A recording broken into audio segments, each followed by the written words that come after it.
If you're just joining us, I want to say good afternoon to all of you. I just did my introduction a little bit earlier in reference to welcome to Glass House. I'm in here by myself today.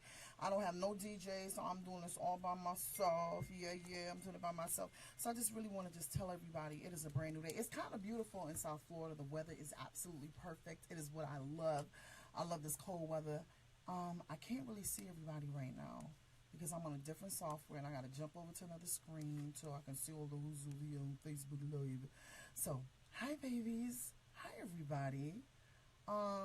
Give me 1 second, honey bunnies. It says, all right, so let me cancel this out. Let me take that off. Hi darlings. Hi everybody. Everyone is coming on. Today we are going to be talking with Attorney Merrick, and he is going to be giving us some good information. I need you all to share this out in times past, and we want to keep the momentum, and I want to tell everyone that has pushed out Glass House and shared it with your family and your friends.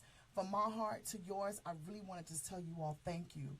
On top of it, hi Cher, hi Nikki Powell, hi Latasha, hi babies, I see all of you.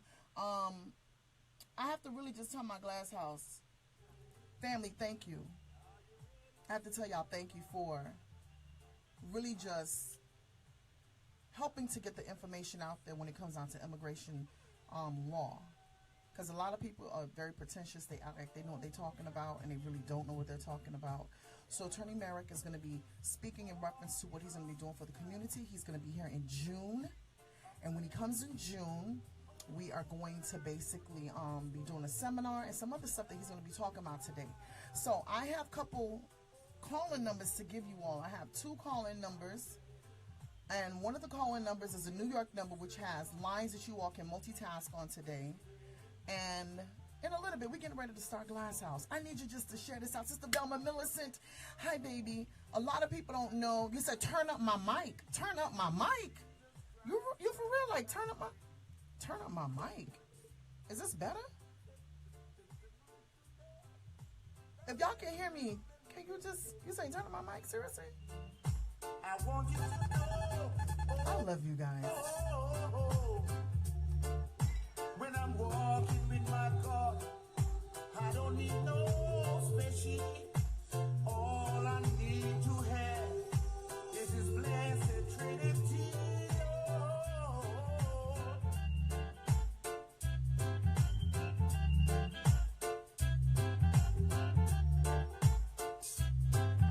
Okay, Nikki Powell, is this better? Hi, Grams. Get ready to serve the Lord. Grams, I be peeping on you, Grams. You know what I'm saying? I'm not bad your Palmerita program, but you know, so you owe me something, and you make me feel kind of, you know? And my birthday was March 1st, and there's no reason why I shouldn't get my gifts from you, Grams Morgan. You can't treat me so. Seriously? Sure, you can't treat me so. So to everyone out there, it is currently 10 minutes after 2 o'clock, and I have to really just give credence to God for everything that He's doing in my life. I can't really say I'm giving thanks to man. God gives man the ability to assist people to do certain things. But I really just want to give Him thanks, the Almighty. Whoever it is you pray to, I just want to give my God thanks and honor for just allowing me to still be here. When I look at the murder rate of how many people are dying and how many people are being killed, we take life for granted in so many different ways. We don't understand. Blessing to you too, baby. We don't understand. You're saying, you nah, keep the links. It's messenger, me no man. Message me no man. Okay, I'll call you. So, that's not true. I be following you. Especially Talea, my daughter, like, knows everything that's going on with you. She be like, Mommy, you see where Gramps is? And I'm like, where is he now? She's like, look. So she's like over your stuff. I'll be watching you. I'll be following you. Good afternoon to you, Sir Rockwell, baby. Welcome to Glass House. But like I was saying, a lot of us don't really thank the Almighty, whatever the powers may be that cause us to still be here. Because we fail to understand that what we do in life is just not on our own merit. We don't breathe on our own. We don't think on our own.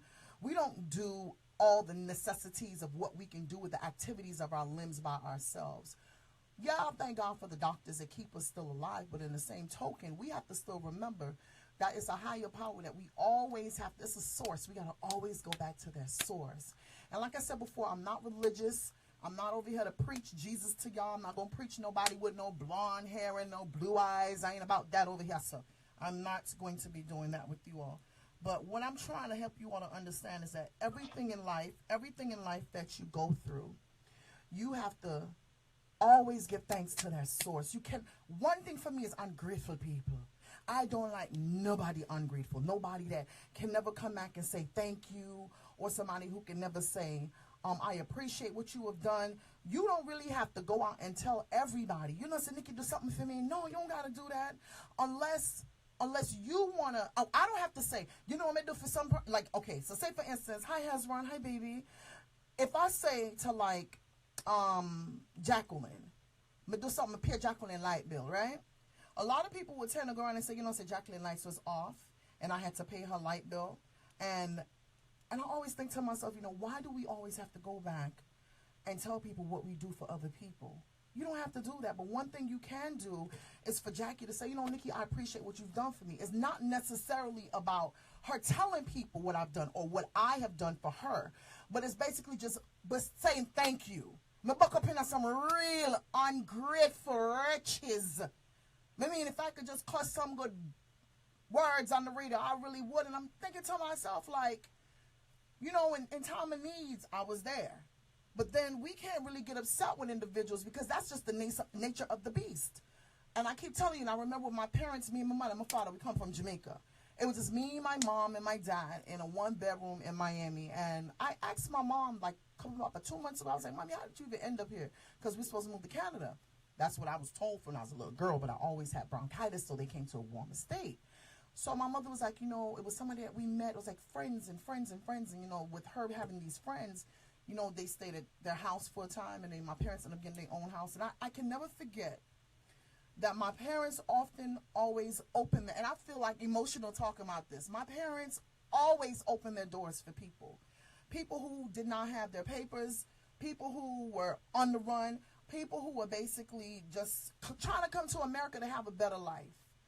And my mother and my father will open their doors to them after God blessed them to purchase their own home, until God eventually helped my father to build his own home.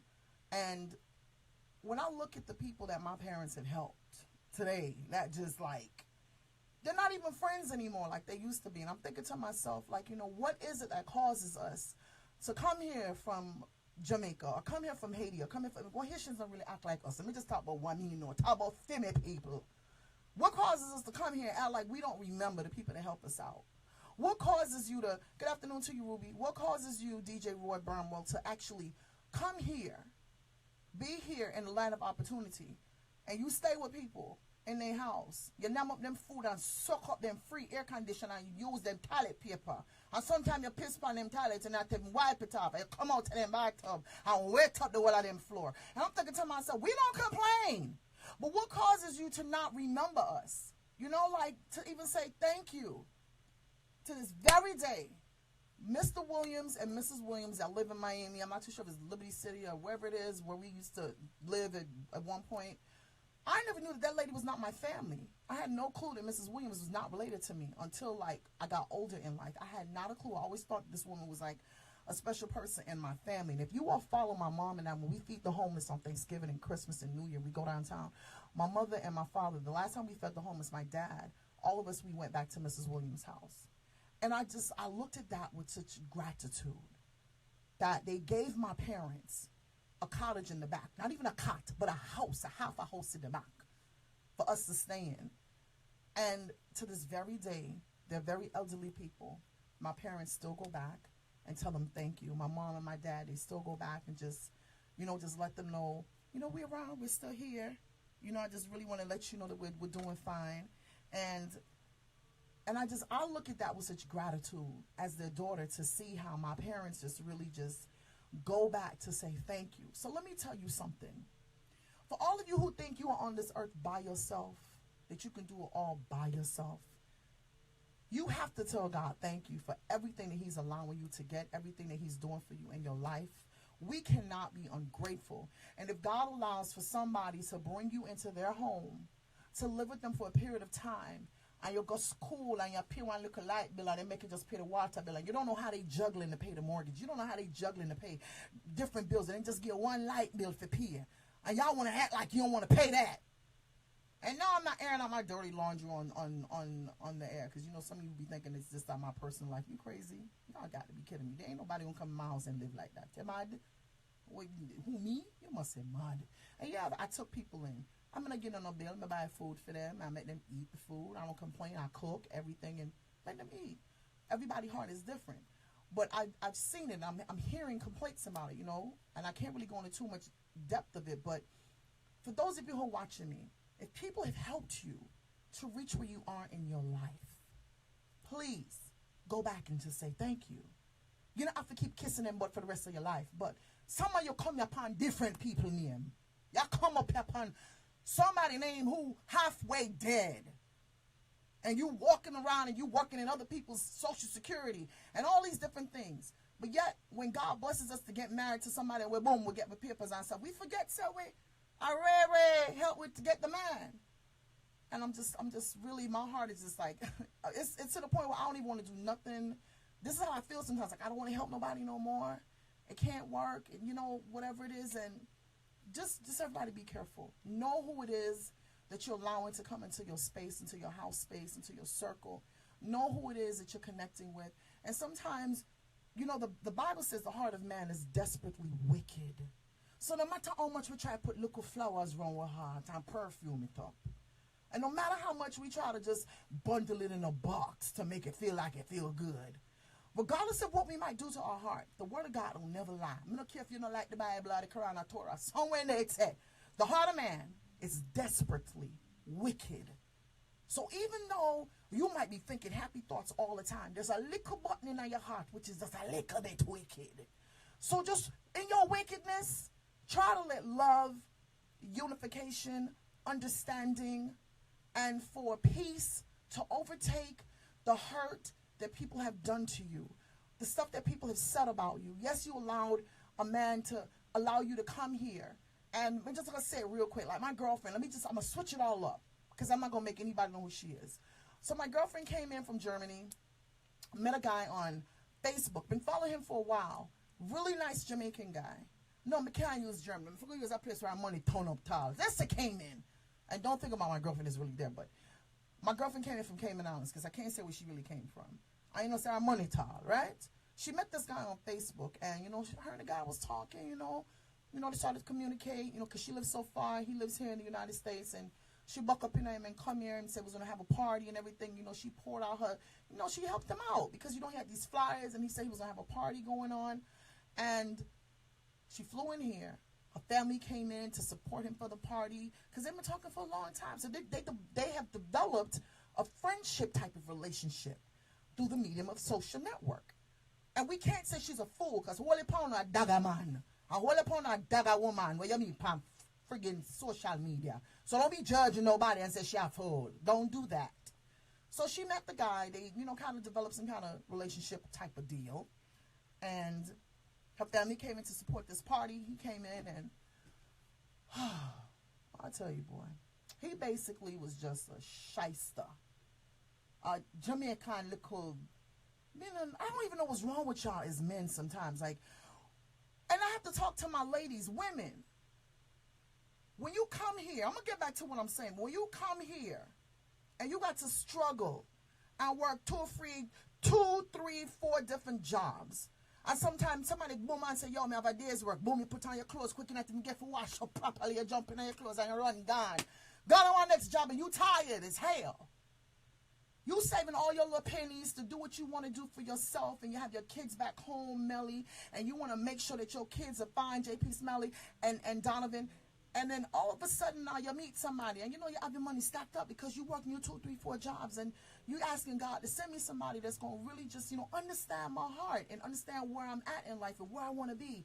And the man starts sound like he sounds like he like on your pace. Then all of a sudden, you know, you come and the man say, you know, I'm going to put you up in a hotel and run him credit card or something, said decline. I wonder what kind of mess this, you know, maybe just this is something he going to fix. Run it again. Credit card decline. One next card. Run our next card. Run our next card. The card decline. Then boom, you just say, you know what? Let me just go ahead and pay for my room myself. And I pull out my money and just pay for my credit card with my credit card and pay for my room myself. This is what really happened to my girlfriend. So she did all of that. Time for the party. The man have no money for the liquor. She have to carve out her good care man and her money for liquor. The man have money for the venue. She have to carve out her money for the venue. And I'm saying to myself, and I'm not calling her a fool. We're not going to call her a fool. But I really wish God would just help us as women to understand how to just really decipher different type of men. I wish God would really help the men to really decipher the different type of women who just really want them belly tuck and them body up and them breasts smaller, or them lips puckered, or them eyelash longer, or them fingertips more beautifuler.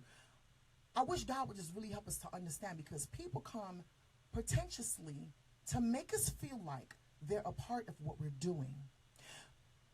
I want you all to get to a place in your life, Beverly, where if God has given you a mandate, or he has given you a gift to sing, or given you a gift to DJ, giving you a gift to sew, he's giving you a gift to cook, he's giving you a gift to speak, he's giving you all types of different types of gifting within yourself. Guard your gift. Everyone cannot come around you when it's time for you to get higher in life.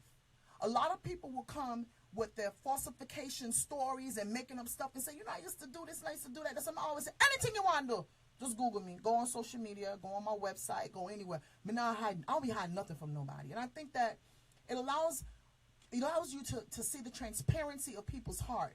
But then people sometimes will act like they're for you when they're really not. Them say, boy, Nikki, you know, see, was my girl from school days, and you say, you know what, I have a work program, and I make you come up on the work program. When you come, just overstay, come stay with me. I help you move around and get a job, and boom, we go out and party, and introduce you to a man, you introduce you to a man, and then all of a sudden your girlfriend switch up on you. She just like, switch.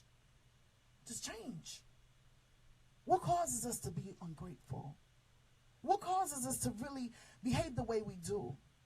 So when my girlfriend came up here now with the guy and she realized he wasn't who he was, she started to ask him back for her money. He didn't want to give it back to her. Like I said, we're not going to call her a fool. We're not going to talk bad about her. We're not going to say nothing negative towards her. But let me tell each and every single one of you today, in everything that you do in life, just be careful of your connections. I often say this, that everyone that's in your boat rowing with you is not trying to get to where you're going. A lot of people will be rowing with you, but at the same time, they're drilling holes. There's some people who don't want to see you successful. There's some people who don't want me on radio.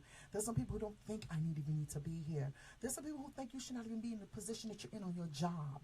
But the moment you just position yourself, you have to basically tune out every single noise around you.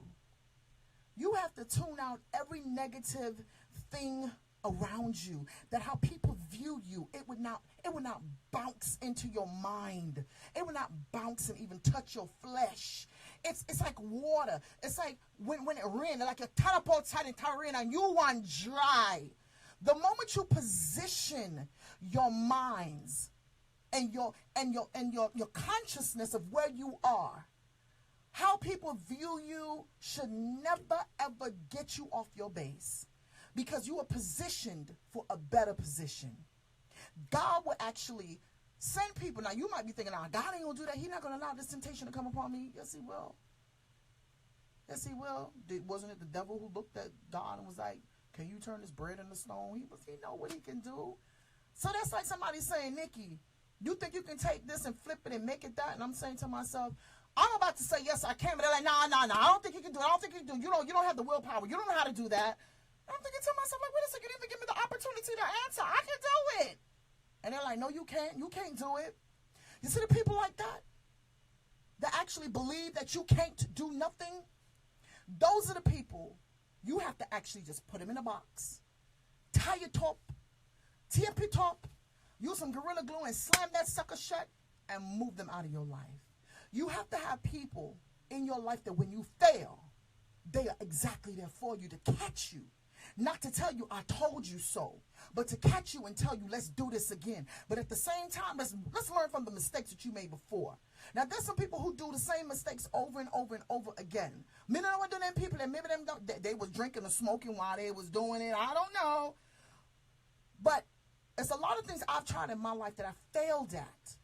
And not because I failed at it means that I'm a failure. It just simply means that I just got to keep trying again. We cannot be so afraid because a man has hurt us that we don't try to fall in love again. We can't be so crazy because a woman has cheated on us that we got to turn around and cheat on every woman there is out there. We can't be so crazy that because somebody lied on us, we got to view everybody in our life as liars. No, the world does not work like that. There's still good people that's out here on earth. There's still people that's waiting for your connections. See, the thing is that we often think the people that we're connected to are the ones that's going to help us to get to where we got to go to. No, this is why I say change your circle. Change where you are. Sometimes when they just turn around every day, just keep turning. They be like, Nikki, what's wrong with you? I'm trying to just find my way until I get to where I got to go to. Because at the same time, we're moving in wrong directions with the wrong people that we have no business being with. And then I pull it with here, then I pull it with there, and then I drag it everywhere. Because we don't even know our own minds. I want you all to position yourselves for a better position in life. Never ever allow negativity to supersede your thought process of where you got to go to. Don't let nobody tell you you can never be great on radio. You can never be great as an artist. You can never be great as a teacher. You have to change your mindset and believe. I mean, I have all my equipment, but God is going to provide provision for my vision. That whatever it is that I decide to do, when I touch it, it's going to turn to gold. You cannot be so afraid to step out and be like, I know I can do this. Some of you got so much giftings and greatness within you that you are so afraid to step out. You're so afraid to just basically get on your own 2 feet to step out.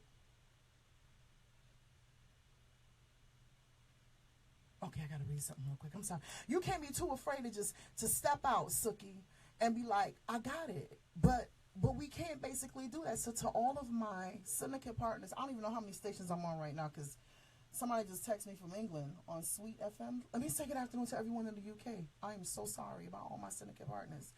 Good afternoon to everybody. But as I was saying, we cannot be so afraid to step out and to be great because there's a lot of people that's going to come around us and feel like what we're doing cannot be. I really wish you all understood. Remember my girlfriend Monique, I often talk about, she bakes cakes. And her and this young lady, they teamed up together and became partners. You know, I have to partner with everybody. Me not partner with holy pa people. You're crazy? I was partnering with certain people trying to do some positive things for the community. And I basically had to just pull myself back. Because I was like, it wasn't nothing negative. It just felt like, me no want to compete to one next to mine. You mad?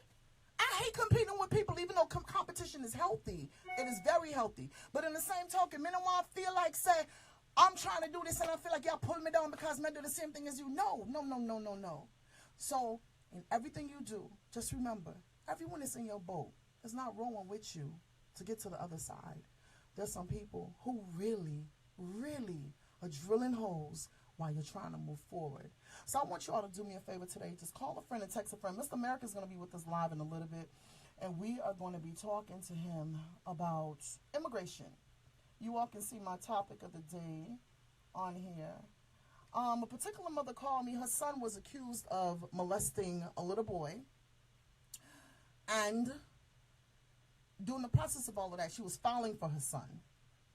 And he was deported. I guess what I'm going to say is that the court proceedings happened after he left.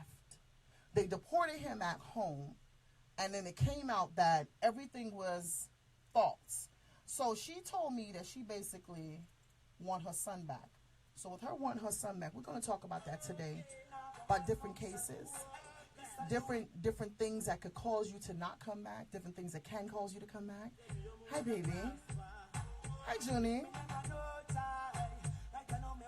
If you're on the app right now and I'm not responding to you, please forgive me.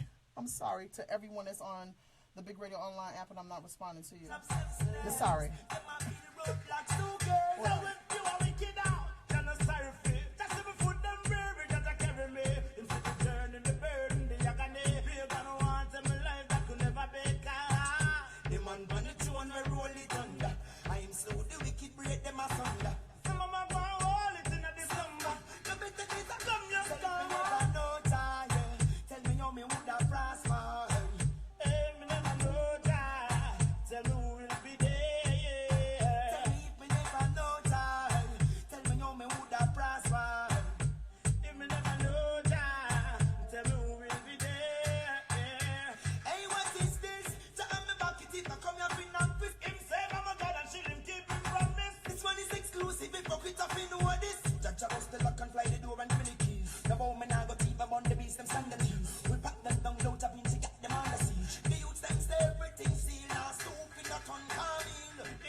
So for those of you who had your questions from on Wednesday, I have a plethora of questions in my inbox, on my phones. Even in Jamaica phone, people I text. Oh my God, I'm like, no, don't text that phone. So anyways, we have a lot of questions today, and I'm going to open my phone lines. Mr. America's going to be calling in real soon. So basically, the topic of the day, a lady who actually called me, her son was accused of molesting a little boy. He got deported, and she was like, Princess, I want my son for come back because them really throughout the case. I realized that the boy was like, he had an IEP, or he was molested before. He was molested before. Everything is in his docket.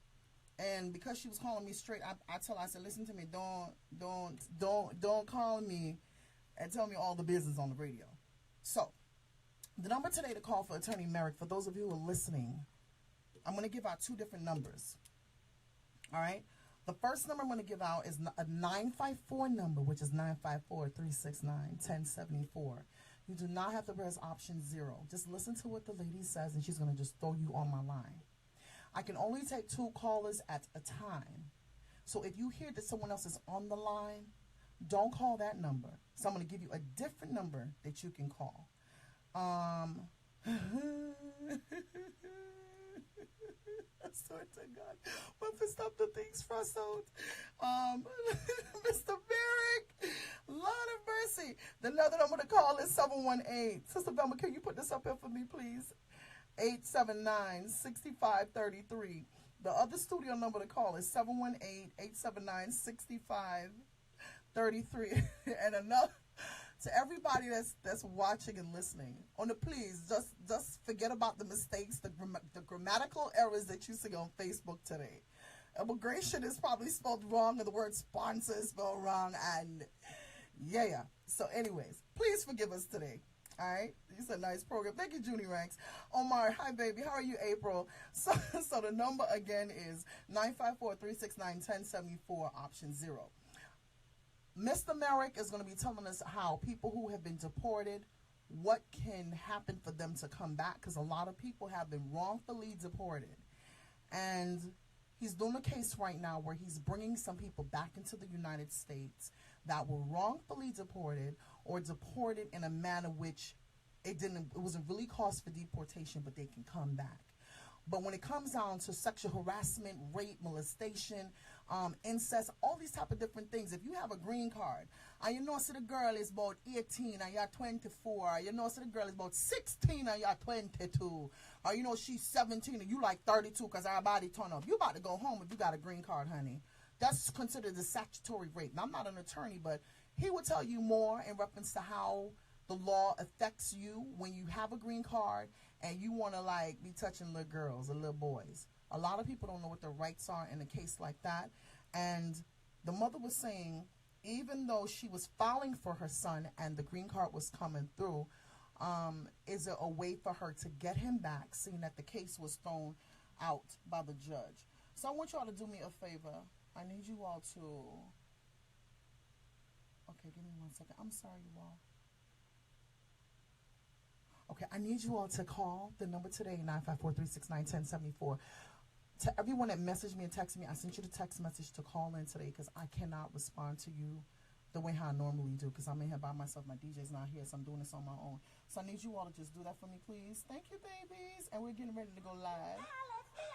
Tell me you want swipe up, wipe up. I'll let you read now, I be a style to keep it, feeling no wrong with it, no free of any time, up time. If you don't find the rhythm, so me live with it, that's why we need a because you're like a bus that everybody ride. The popped up truck, one grease and I one line up, balance you a swing to side. The road I want change it, make too much noise. I'm a little mini with class and style. Every time me man see me, expand and smile. He love when me sit down when he drive me no slide. Me no walk over all in love with the design. The man say me tight up, and me drink right up. Him now left me a time. Tell me you want swipe up, wipe up. I'll wait me read now, I be a style to keep it, me no walk with it, no free of the time up time. Him love after with it, so me live with it, that's why me be a because. No man say me tight up, yeah. When him lift me up a lighter, yeah. Say you shit like Carmichael, yeah. You can't do it like me, no day. Hey, when you have too much man seat, what me have is a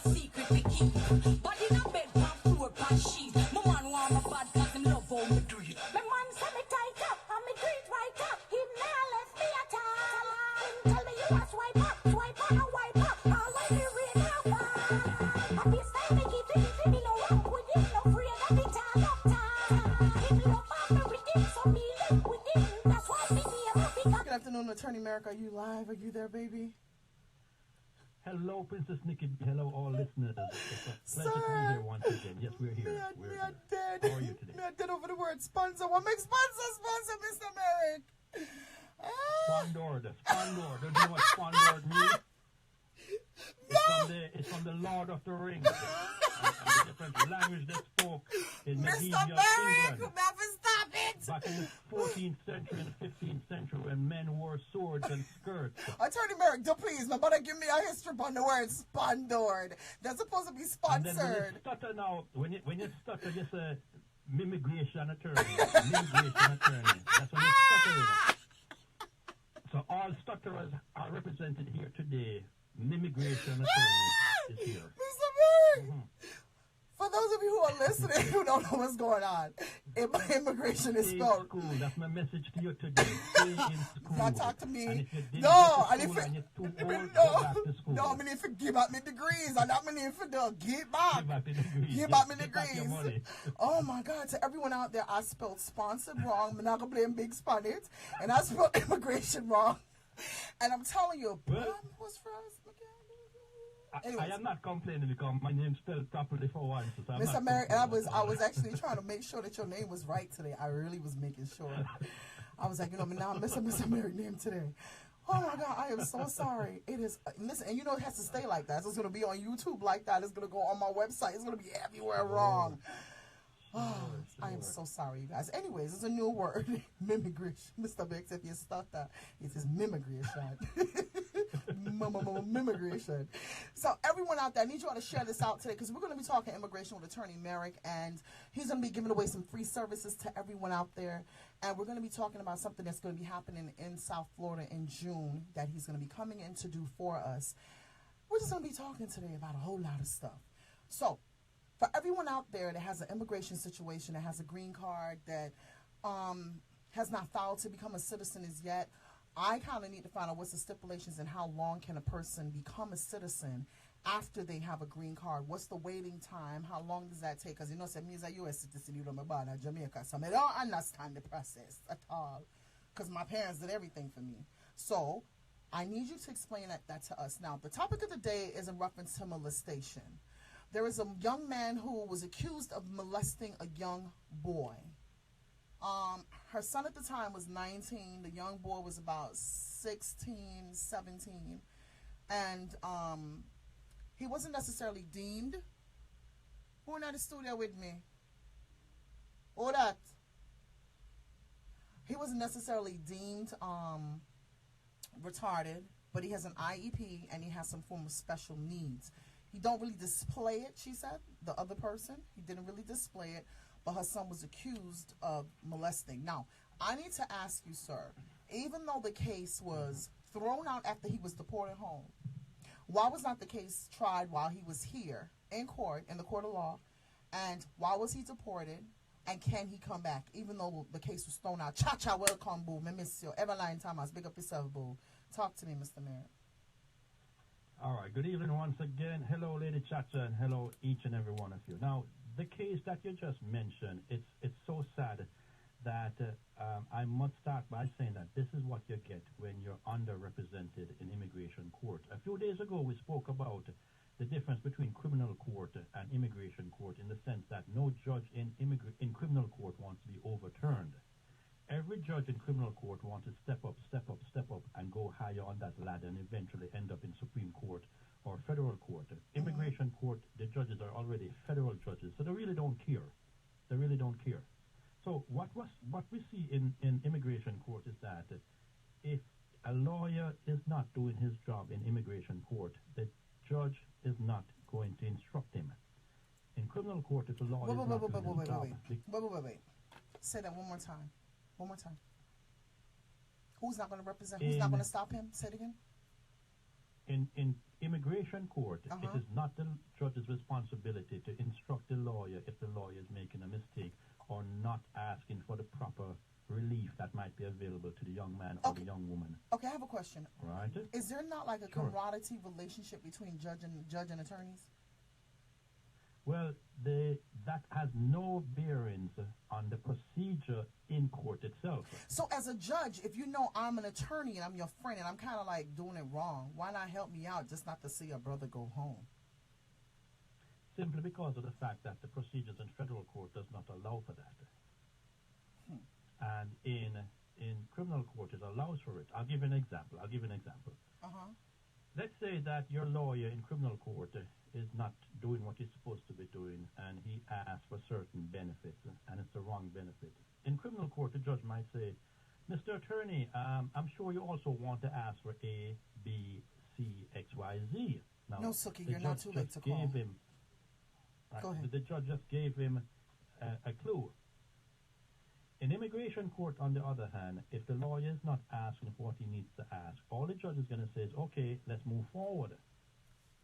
So, to answer the question, why did this young man, who is a little bit underage, 16 at the time, and he was suffering from some mental deficiency or defect, why did he get deported?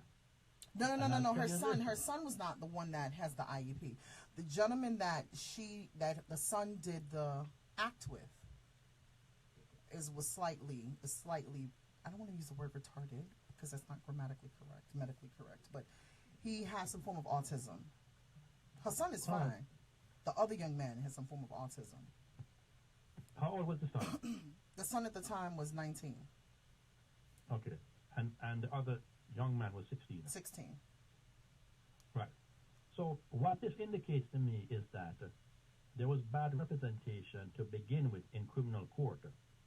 In criminal court, the fact that the young man, the victim, let's call him victim, the fact that the victim had a mental issue, that should have been examined, that should have been challenged, that should have been brought to the front of the case in terms of his ability to identify the perpetrator, his ability to retell the proper story, whether or not there was a medical exam done on him and any DNA that was gathered from his body was matched with that of the defendant at the time. So it indicates to me that from the criminal level, this case was not presented in the manner that it should have been presented. Now remember, immigration is result-oriented. Meaning? That means immigration is not interested in the criminal case itself. They're just interested in the result of the criminal case. So I'm going to give you an example. It's 2:48. Today is the 9th of March, 2018. And the world is listening to us right now. The world is listening to us right now. I'm sitting where I'm sitting right now, and everyone knows that we're doing this live. Now, let's say tomorrow you saw me on the news in handcuffs with my head covered with a towel. And it said that at 2:48 p.m. on the 9th of March, Mr. Merrick was in Canada raping a young girl. Excuse me? Now, we all know this is not true. We all know this is not true. Yes, we all sir. know that I was speaking to you guys live. Now, if I go ahead and plead guilty, even though we know that it's not so, immigration is not interested at that time in my innocence or my claim to innocence. All they're interested in at that particular point is the fact that I pled guilty. So they're interested in the result of the criminal proceedings, not the actual merits of it. Now, that being said, when the criminal case was handled in the manner that it was handled, and it went to immigration court, it sounds like that no one filed an appeal in criminal court. It also sounds like no one did a DNA testing on the victim, the alleged victim. Okay, so the mother, the mother's just texted me. She says, "Princess, I'm listening." She says, "I'm listening," and she says, "DNA was done." Okay, and was there a match? There was a match, yes. Okay, now, so the question now is, could the person who was suffering from the mental defect, the mental deficiency, have given permission? For? Well, if he was for intercourse, for that interaction to happen.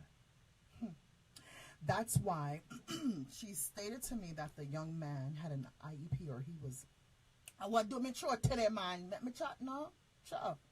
Miss America, go on and talk. Let me play something real quick. I'm coming right back. Y'all, I'll be right back, Miss America. Hold on. Let me play something real quick. Sure. I'll be right back. Give me a second. Tree. She hear me. Them no worry me now. Them no worry me. Them boy, they no worry me. Them no worry me now. Them no worry me. Life sweet, them can't stop the melody. Them no worry me now. Them no worry me. Pagans can't worry me. Them no worry me now. Them no worry me.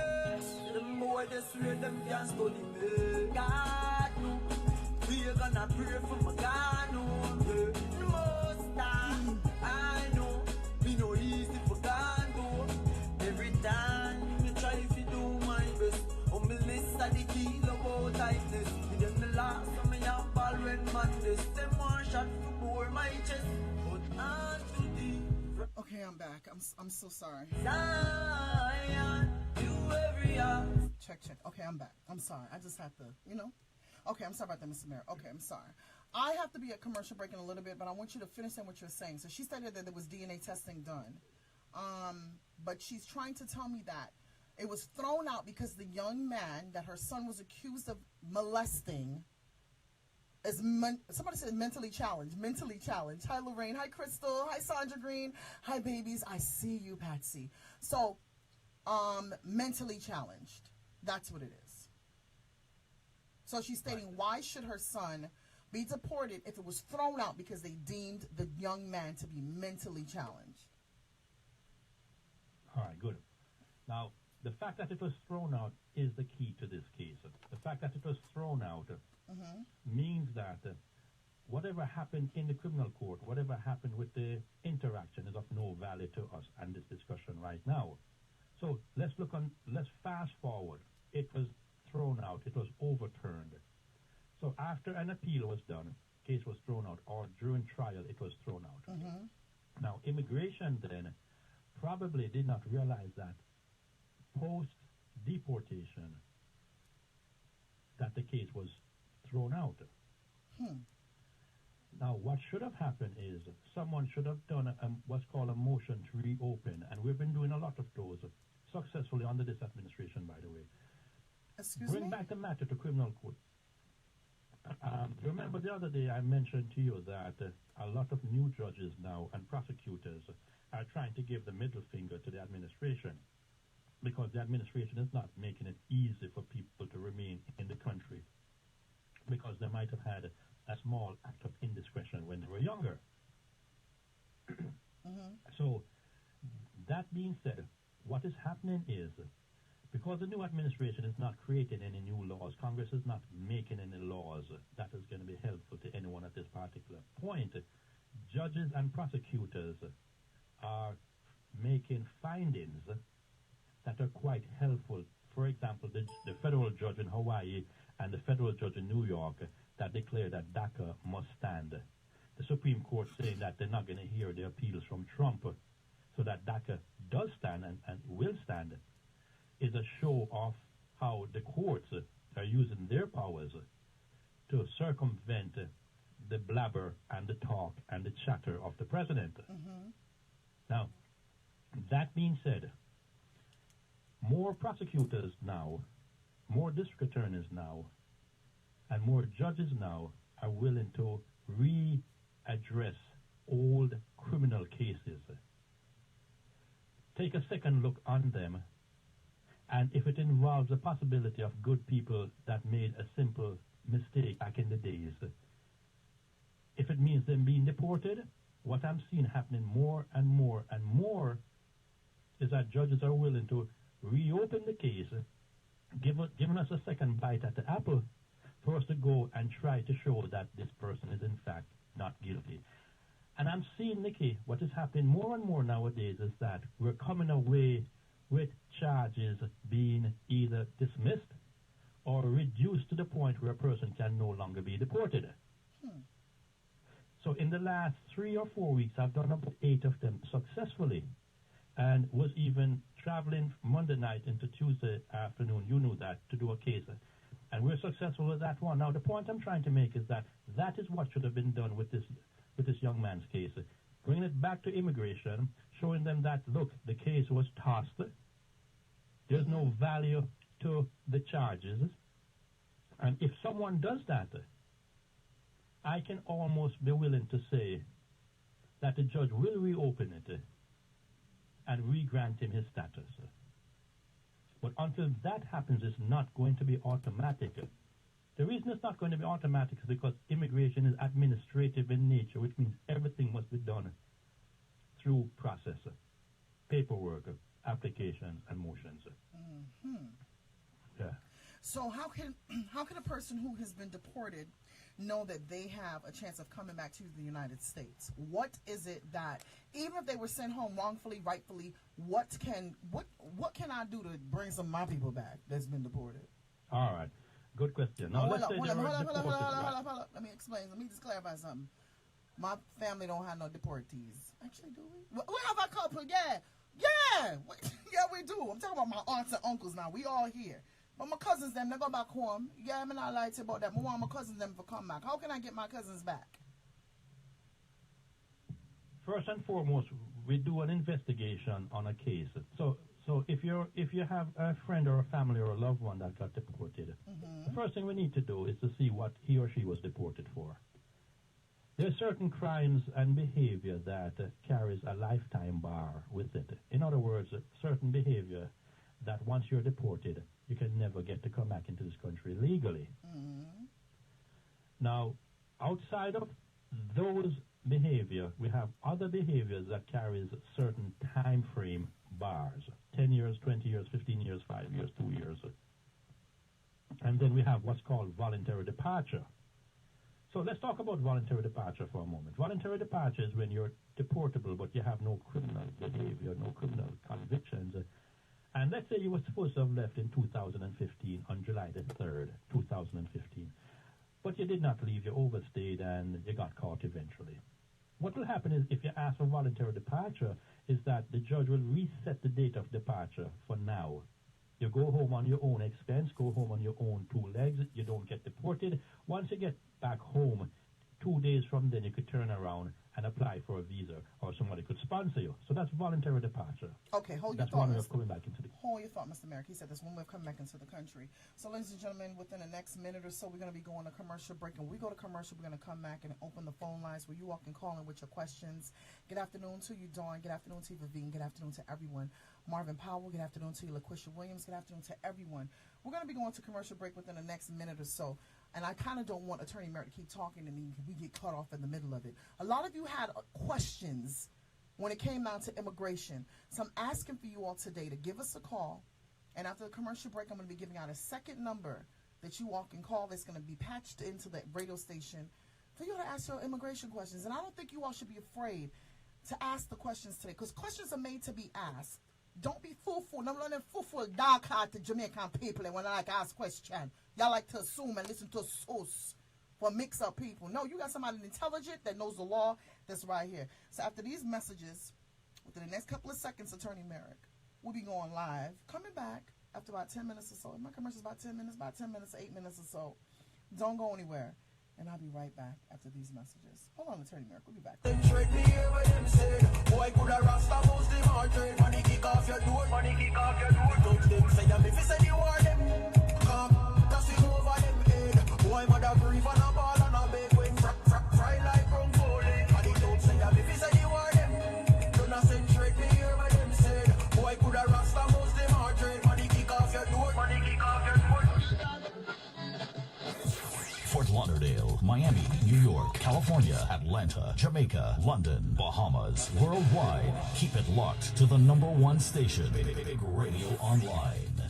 Follow us on SoundCloud, Instagram, Twitter, @Big Radio Online. Valentine's Day is drawing near. Looking for that perfect present for the one you love? Book them a cabin right now on the Love and Harmony Cruise. Full 6 days and 5 nights of a non-stop party cruise. Saturday, March the 24th to Thursday, March the 29th. Aboard the luxurious Celebrity Summit, departing Fort Lauderdale, Florida, with stops in Montego Bay, Jamaica, and Georgetown, Cayman. Love and Harmony Cruise. There is Amma. More people, my soon come back. No Sanchez. I can't wait till the morning comes. Love and Harmony Cruise. Really, man. Zaka, this is Baderman, the king of the dancehall, representing for Love and Harmony Cruise. I'll be there, alongside Elephant Man, Mr. Vegas, Last, Kevin Little, Ruby. It's your boy RUPWE, letting you know I'll be on the boat. Love and Harmony, you're gonna love it so much, yeah. Patrice Roberts, and many more. And one big comedy show from Major Ivan, Ansi, and Fancy Cat. Yes, this is the perfect gift for the holiday. Purchase tickets now by calling 1-800-225-8757 or online, loveandharmonycruise.com. See you on the cruise. Going now jamming to Big Radio Online. It's vacation time. Plan your vacation out the country from now. Featuring BD. Let's go to the beach. Make we have a party BD on. And it should feel.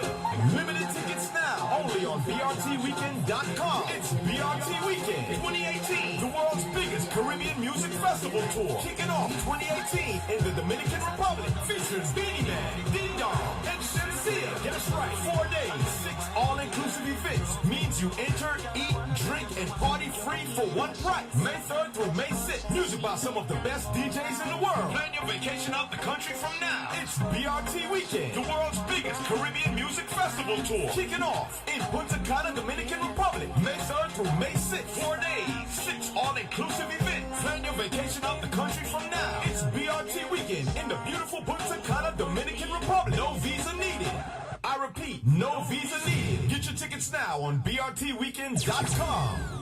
You don't know, make sure you download the app, BigRadioOnline.com. Boom, bang.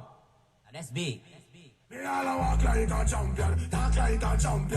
BB Apparel is reggae artist Buju Banton's official clothing line. EverythingBB.net is where you find t-shirts, hats, hoodies, sweatpants, socks, slides, keychains. Everything Buju Banton for males and females. Made from top quality material to satisfy everyone's needs on planet Earth.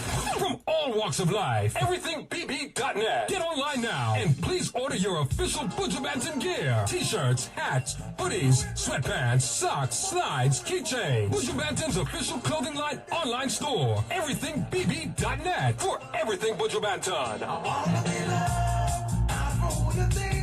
Get your official Buju Banton gear now. Place your orders online at everythingbb.net.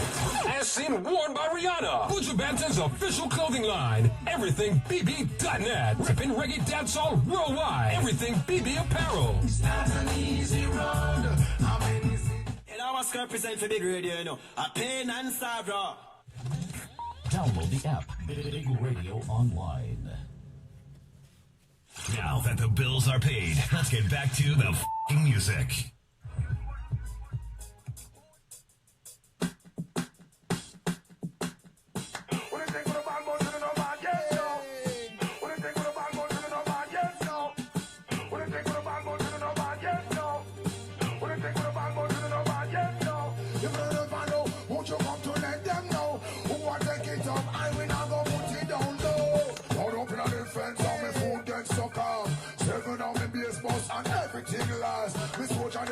Check me, check it themselves.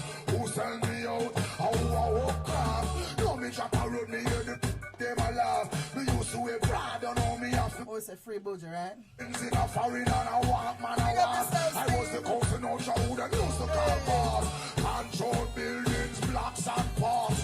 I call the shots, create all the laws. Looking back, my life was really filled with flaws.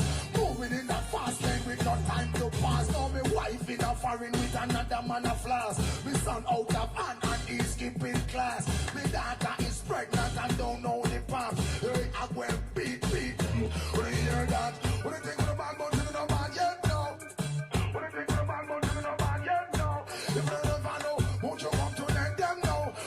For those of you who are live, hi Jabez, hi Pastor Jabez.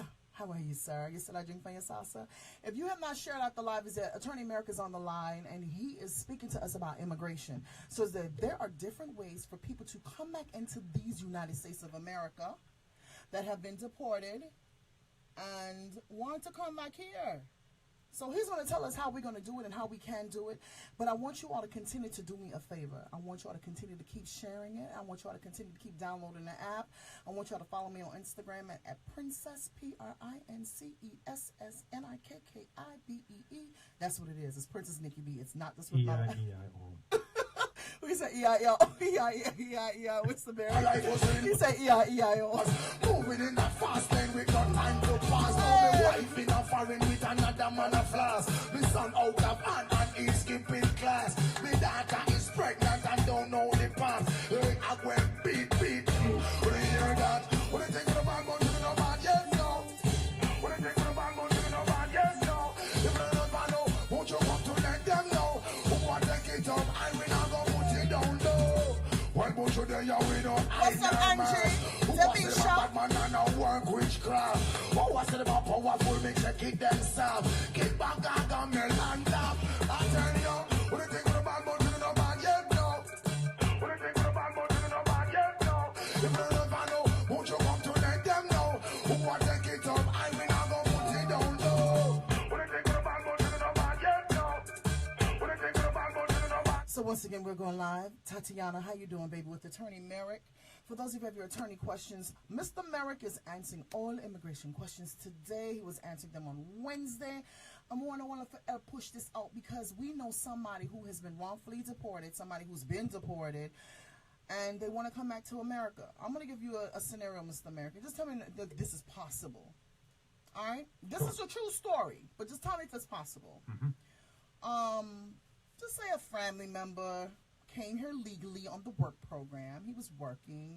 He got married, got caught up into a domestic violence issue with his wife, and blah, blah, blah, whatever. Like from one thing to another. She called the police upon him. Him never got jail because he kind of left the scene at the time, come back, and then beat up again. Then he went to jail. They deported him. But some way, somehow, and find a way for come back to America. He was back here.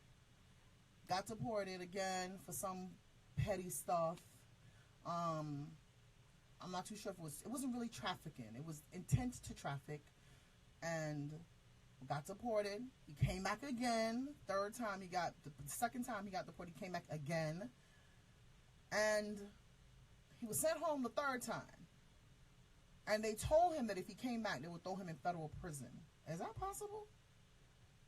Sure. In fact, Nikki, thank you for that question. I'm surprised that the first time he came back illegally, he did not get 4 years in federal penitentiary. Nope. What it is that illegal re-entrants nowadays are automatic federal time that you're going to get. Now, if you're caught at the time you're entering the United States, so if you're caught at the airport, you're going to be going to the federal penitentiary for a while, whether it's 6 months or 4 years, you're going to be going. Now, what I'm seeing happening nowadays, we have good people who got deported for bad reasons. And rather than fighting out the case and trying to sort out the case, they make the mistake. And I'm saying mistake very loosely because you and I might not understand the way of life of someone who got deported and had their lives here. So the word mistake is not meant to offend anyone. But they make the decision to come back here the way they came back, which now creates another legal problem of illegal re-entry. That in and of itself now kind of puts another twist in their case, causing them to have another layer of problems added to the first problem of being deported. So my thoughts are, if you got deported, you know, Sister Velma said he's addicted to deportation. That's a good Yo, you're going to love my family, you know. Brilliant. Yo, you're going to love my family. I love that, Sister Velma. Miss, you're going to love my cousin. You're going to love my cousin. Love my cousin now? You said, love him now? Him there one different prison right now, but love my cousin now. Love him. Sure. Go on and talk, Mr. Mary. Sister Velma should be my writer and my proofreader. You think she easy? Sister Velma, love my cousin, man. Sure. If she was my proofreader, I would not be sponsored. Listen, ladies and gentlemen. Sponsoring anybody. Ladies and gentlemen, sponsored is incorrect, and mimigration is spelled incorrect also. It It's my fault. Now that we have that out of the way. Mr. Berg did not So spell that. anyways. It's my fault. Go ahead. But Big should I really look on it, you know? Big should I look on it, but go on. All right, good. Anyways, so he made the decision to come back illegally, which added another layer of problems to his case. The first thing we need to understand is the type of deportation you receive. Is it a permanent deportation? If it's a permanent deportation, coming back, the decision to come back into the United States, which is solely on that person, it's a calculated risk. Now, what is a calculated risk? I'm not here to encourage anyone to take risk. I'm not here to encourage anyone to do the wrong things. A calculated risk is one of those risks that you take that if you lose, you don't lose much. But if you win, you win a whole lot. Yeah. So that's a calculated risk. Right? Now, if you got deported wrongly, or if you got deported on a relatively short-term timeout, so to speak, a 2-year or 5-year or 10-year timeout, it might be worth just waiting until the time comes for someone to re-sponsor you and you can re-enter the United States. And that is not impossible. That is not impossible. Now, what do you mean by sponsor, sir? Sponsor how? How me for sponsor some? Sponsor with my money, sponsor with my time, sponsor with my marrying. Do I have to marry the person to file for them? Well, if you are his sister, if you are his wife, if you are his mother, sure, you can file for the person. The word sponsor means to file for. But you know that brother to sister sponsor takes forever, because my father filed for my aunt to them, and it did take forever. It took my dad forever. Let us say forever is 12 years away, and I got a 10-year bar. Hey, it might be worth it, because 2 years after the bar expires, guess what? I am now capable of going to stand in the line, stretching out my hand, and asking for the possibility of getting a visa. So, time, somebody wrote earlier that time is the weapon that exposes all. And I appreciate the person that wrote that. Who wrote that? I love that. Time is a weapon. Give the person credit. Time is a weapon that exposes us all. I love that. Exposes all. Well, let's give him the credit. I read it earlier. It was a young man. Thought that was very profound. If the author of that particular line is listening, just write it for us again. Time is the weapon that exposes something, he said. Exposes all truth or all lies or whatever. But in any case, just to borrow the brother's writings and to give him credit for it, time is one of the most important aspects of immigration law. Time. You see? And when we use time wisely, we come to realize that in time, why is it the most important aspect, or one of the most important aspects? Because immigration laws are based simply on the movements of Congress and the whims of a president.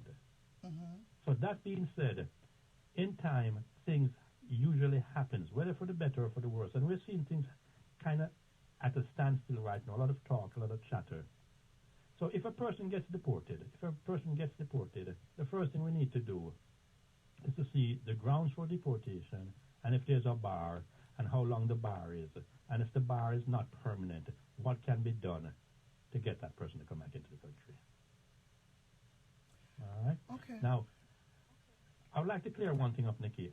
There was a confusion the other day as to what I said versus what people thought I said about going back to Jamaica and being stuck versus going back to Jamaica and not being stuck. A person who's eligible for a green card but cannot get the green card in the United States would have to go back home under a special waiver. If they're eligible for the waiver, they go back home, do the interview, spend a few days back home, 3 weeks or so, do the interview, get their green card package, and return unhindered, without a problem, to the United States. Okay, I want to say something. There's a lot of people who watch Facebook Live, who listen to me on the radio, whether you're on the app, on the net, wherever you are. If you know somebody who was deported, let them go home and then come back with that green card. Can you make them call in? Because a lot of you keep feeling like this particular how should I say this particular thingy that Mr. America is talking about, that's not the word I'm looking for, but that particular law that he's speaking of with you going home, coming back and get your green card in Jamaica to come back here, a lot of you feel like they're setting you up. No one is setting you up to go home. Let me tell you what the problem is why some of you are afraid to go home, because in a wicked, on a dark hard, I don't know, just bad. Because while you were in America working your good money, you never really sent nothing back home to nobody. You never pack a barrel and send on few toilet paper, some sugar, some salt, some flour, some water. So when they say, oh, Nikki, you got to go back home to get your green card, I'm saying, oh, no. Miss Molly, they take care of my mother till my mother dead. I couldn't even go home, you know. I owe some money for mama's funeral. I forgot home to get my green card. Miss America can't find my next way. Find out where no liar, tell me no. See, that's the reason why a lot of you two are afraid to talk the truth in reference to your status. Let me stand up for this because I'm tired of sitting. Some of y'all don't want to talk the truth. Because in a real, there's a real set of wicked SOBs. You know, so the people that need a little bit of money in Jamaica. Even though, yeah, you working and it's hard for you to really just do what you want to do, to send down stuff. But this, remember I told you all in the beginning about appreciation, telling people thank you. It doesn't matter how much money you have. It's about your actions. Actions speak so much louder than words. Just by telling people, I appreciate you, I thank you. So when a lawyer says to you, Nikki, I have to send your one for go get your green card to come back, I shouldn't be shaking in my boots thinking, oh God, no. You know what I'm going to say? For real, Mr. Merrick? Good. I'm going to pack 4 barrels. One with sheets, some with toothpaste, some with lotion, some with Victoria's Secret panty from Panty Man, some with a little bit of everything, so I can go home and bless my people and come back. Because guess what? That trip of me going back to get my green card and come back to America, it's just not going to be one time I'm going back and forth. See, a lot of you did not pour goodness into the people that are back home. That's why you all keep telling me you think America trying to set me up for Guam. They're not set you up. You set up yourself because you did wicked. You never give none to the people. I beat on upon Facebook. I beat on upon Facebook Live because y'all ain't never shared nothing with nobody. That's why you scared to go home. You scared to go home. This lawyers are telling you it can work. Not even that drives on send that man Christmas time of that $20, $30, $10. Eh? Seriously? So when you get a lawyer that says to you, princess, pack up your things for 3 weeks and go home and chill. Wait till the United States send in look a green card with your picture, 2 pictures on the side and the shine on the back. Don't be afraid to go home. Take it the backside door, man, and bring things down there for the people. But if you know, right now, when you call Attorney Merrick's office and he says to you, you got to go home to get it, you say, Mr. America, you know, say, God Almighty, me never did I take care of your neighbor. You start packing stuff from now. You got to play catch up. So go ahead, Attorney Merrick, in reference to clearing up this misconception in reference to people not being able to get their green cards because they're being set up. So go ahead. Now, so the bottom line is that if you're eligible for your green card, you don't have a criminal record, you're not a threat to national security, and you have a foundation sponsor, which is your husband, your mother, whatever it is, and you're going to be given a special permit to travel back home months and months before you leave the country. Now, what I want to clear up is... Hold on. So you're going to get something where you can travel prior to getting the green card. So you're going to be in the clear before you even knowing that you can go back and forth. Right. And maybe I was using the wrong words. But you remember I said to you, I'm going to give you 2 tickets to this concert in Christmas. Yeah, Mr. America, you can't do that to us, you know. You have to talk black and white with we, you know. We don't like the color. Talk black and white with we. All right, fair enough. Black and white. Fair enough. Black and white, myself. We don't like color. We want the black and white. We don't want the grey. Black and white, give me that. No color, black and white. Go on. Keep the white. I'll take the black. Yeah, anyways, if you qualify, you can go back home and get the green card. If you qualify, the way that you might not get the green card is if you go there and the person that sponsors you pull back at the last minute, or you go there and you make a mess of things, you horse around and you don't get through. Now, the bottom line is that unless you go there and mess up, you're coming back. You are coming back. The law is on your side. There's nothing to stop you from coming back. You're coming back. Now, hopefully somebody can call that went here before and got through so that they can show that there is a way in which they can get through. Now, if you have any other questions differently for Attorney Merrick, you can call today. You can call 954-369-1074. Once that line is full, I'm going to give you a second number that you can call. Again, the number to call today is 954-369-1074. And that's with all of your immigration questions, your immigration concerns, anything at all that you want to ask Attorney Merrick, you can do so. All right? Go ahead, Attorney Merrick. I'm listening to you, sir. Right. So what we have to understand now is this. Anyone can fail an interview. A good interview could go bad. I'm not trying to scare you guys, because it seems to us that we hear what we want to hear and we always seem to hear the worst from the best. But what I'm saying is, if you take pride in your interview, if you take care and caution in your interview, if you present your case properly, you will pass if your case is a good case. So, going back to Jamaica is not my desire for you. It is the law's desire to go, pick up your green card, and come back into the country. The law is on your side. So I'm going to make it very, very, very clear. Very clear. You want your green card? There's one waiting for you. For some of us who came into the country illegally. But you got to go home and pick it up. The problem, Nikki, is that I don't know what's happening in people's head nowadays. Years ago, when people were, back in the 80s, in the 70s, early 90s, people would have gone back to Jamaica, picked up their green card, and come back in the country anyways. The law about being barred came into place around 2003. Before 2003, Nikki, people were free to go back home, take their interview, get their green card, and come back into the country. Right? So, long before 2003, up until 2003, it was the normal thing. It was a normal thing to go pick up your stuff and come right back. That was normal. That was normal. But what I see happening now is that people are getting a lot more paranoid than they used to. And do they have reasons to be paranoid? Yeah, because them heart wicked. Them wicked, them don't want to go home. Because what? Them heart wicked, they don't want to go home. Well, I'm glad you said that, because legally speaking, they have no reason to be paranoid. So I'm going to hold your statement as a statement as a personal statement. A legal statement that you have no reason to be paranoid. What causes the paranoia? All right, so your statement is they're wicked, they don't want to go home. My statement is because we listen to too much garbage, refuse, trash. I mean, the words I want to use, I can't.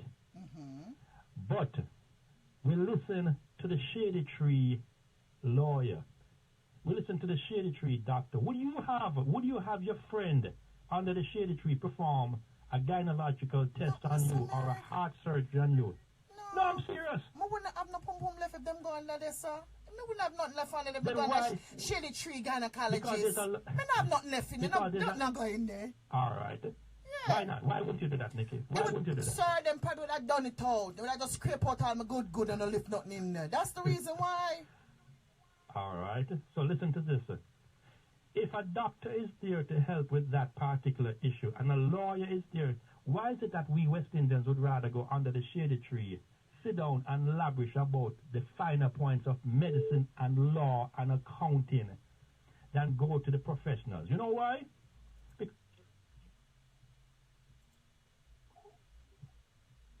Hold on, caller. 1 second, baby. Let me second merge the call. Hold on 1 second. Hold on. Lord have mercy. I don't know what me do, Attorney Merrick. Oh, what me I do know, God. Hold on. Attorney Merrick? Attorney Merrick? Mr. Merricks? Hi. Hold on, boo. I think I cut you off. Yes. Wait, no, man, wait. No, you didn't cut me off. Let me conference you. How me for conference again? All right. What am I tell you, sir? Hold, and then you press the next line and you press conference and press back to first number. No, sir, no work so over here, sir, you know. Everybody kitchen set up different. Miss? Hello? Okay, do me a favor. I'm going to give you another number to call. You ready? Yeah. I'm going to give you this number to call. So I'm not going to use the normal number that I'm using today. Call this number and it's gonna loop you into the station. The number for you to call is 718 879 6533. 6533. Yes. All right, thank you. Call that number and then it's gonna loop you into me. Okay? All right, then bye. Thank you. Okay, baby.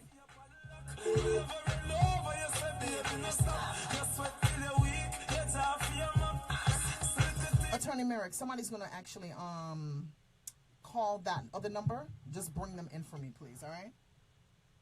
We had a call. All right, no problem. You want to do a test run first, or you want to bring it in as we go? No, just bring it in. No, she's good. Just bring it in. We're just gonna do it. We're there playing live, so you know we're gonna whistle and ride. You know the plane in the air, we're not gonna come down. Make we just go and fly now. Make we fly the plane. All right. Good afternoon to my auntie Annie Lewis. Well, she is my favorite aunt. She sure is. Good afternoon, caller. You're on the Glass House. Go right ahead. Hi, how are you? Not bad. Nikki, can you hear her? I can. Go ahead, baby. All right. Wait. Sister Velma, can you hear the caller? Or Lady Chacha, can you hear the caller? Give me a feedback on the blog. The next person who's calling, I'm going to put you on hold for a second. You know what? I'm going to let that phone ring for a second. We're taking one call at a time. Go ahead, caller. Hi, Mr. Merrick. I have a question. Yes. If someone is married to a U.S. citizen and already submit the paper, but I've not heard anything yet, let's say that person is like traveling on the bus and gets stopped for some reason, is that person still at risk of deportation? Well, anybody can be at risk of deportation. The thing is that once you're married to a citizen and your papers were not filed as yet, even if they stop you on the bus, they have to give you what's called due process of law. If you have no criminal background, they're going to ask you one of the first few questions is, do you have a family member who could sponsor you? And once you say, yes, I'm married, that will be the end of that. They're going to let you out if you don't have a criminal record. Oh, so once you say you're married and you have someone to sponsor you, then that will actually stop you from being deported, right? All right, you're asking the wrong question. The question that you're really asking me is, will you be deported or will you be detained? You're going to be detained for about an hour or two. You're going to be processed, and you could still be facing deportation. But you will not be deported because once you say that you are married, the judge is going to give you an opportunity to file an application based on that marriage, and eventually will dismiss the case of deportation. So eventually you will not be deported, but you might still be placed into the procedures. Okay, I got you. And then a quick question. Let's say you have a lawyer and a case, and for various reasons you don't want to continue. Lady, fire the liar. Fire him. Hello, miss. Fire the liar. Oh, would I go about that? Fire him now. Fire him. How would I go about that? Nikki just gave you the answer. Fire the man.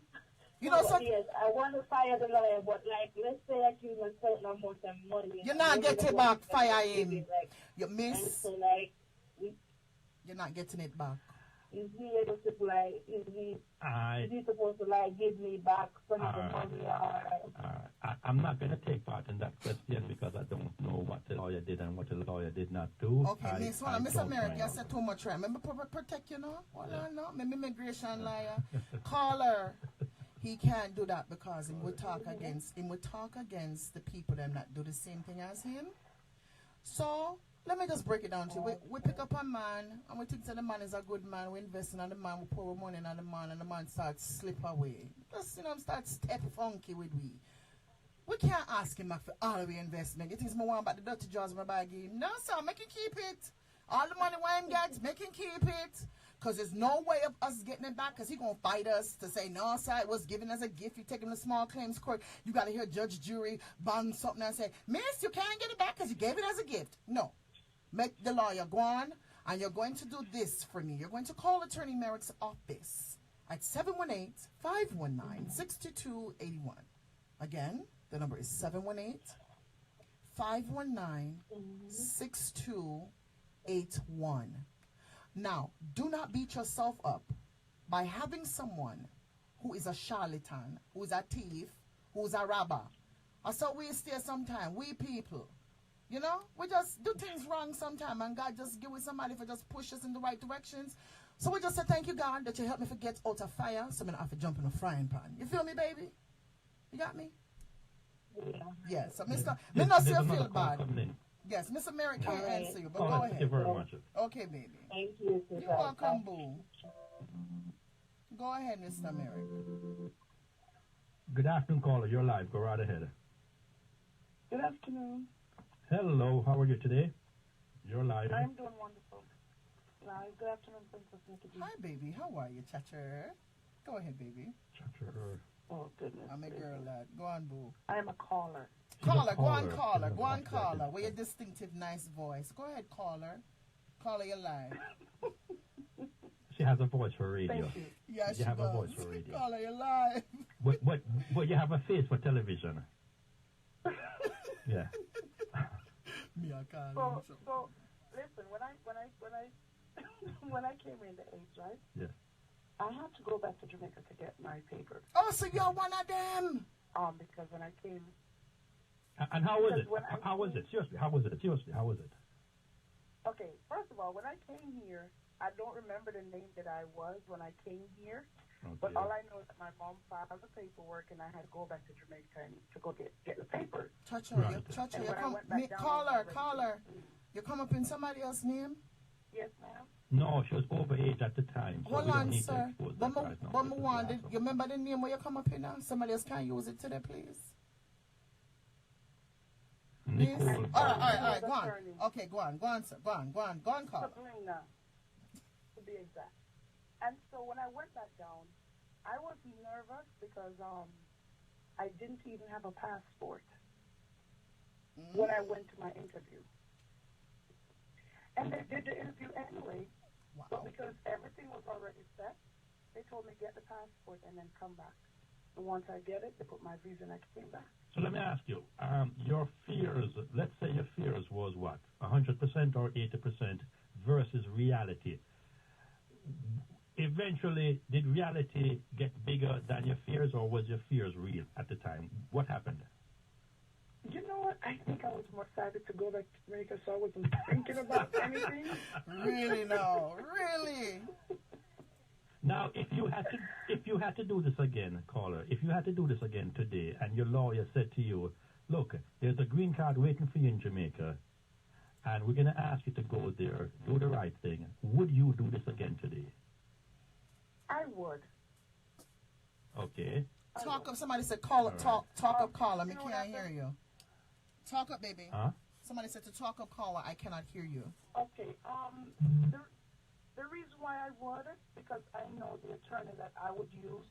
I would have to have confidence in him that he knows exactly what he's doing. So I wouldn't get a street side attorney to do my paperwork. All right, but let me ask you this: is it really the attorney or the law in joint with the attorney? Because the attorney, you see, this is what I am afraid of. Back in the 80s, caller and Nikki, you probably heard about the little program that was happening down in Florida, and people from New York ran to Florida, and people did this and people that. Yes. There's no program. There's no program that is going on in one little corner of the world versus another corner. Immigration is federal. Because it's federal, it happens all over.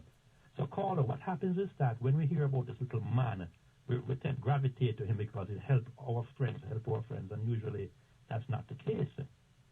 So what I'm thinking about is simply law. What does the law allow the lawyer to do? And we have lawyers that are better than other lawyers because of the focus and the concentration. A lot of times... But then I would also check out the track record, right? And a lot of times we're naive and we get deceived because something sounds really good. We jump on immediately. Now, do your research If one attorney is telling you one thing, check out somebody else.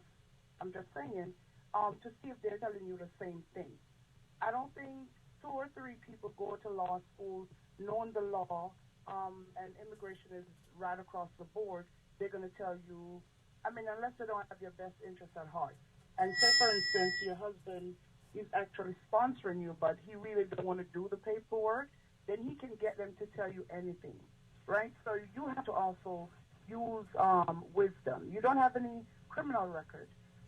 Like Nikki said, you were good to the people in Jamaica, so you know you'll be coming back. What are you really going to worry about? I came here as a child. When I went back down, I was an adult. So I was super excited because I get to go back and see my family. And so I wasn't really thinking about if I was going to stay down there. Well, At that point, I don't think I cared. one of the things that I've heard and learned from Nikki is that because of ignorance, the people shall perish. And to what extent are we willing to learn? To what extent are we willing to listen to a professional versus the shady tree friend who has been here for a long time and him know everything that him say no? And how do we get to change the mindset of people that want help, needs help, but don't trust anymore because of our own culture? And that's one of the biggest problems. Because, Mr. Merrick, we love to use backdoor deals too much. Thank you. And so when we're screwed over backdoor deal, then we want to blame everyone else. So at this point, I don't feel like I want to trust anyone because I listen to hearsay. They said. Who are they? Put a name today. I'm sick and tired of hearing what they are saying. You know, one of the things my father taught me, Caller and Nikki, is that stolen sugar always tastes sweeter than store-bought sugar. I never could understand what he meant by it.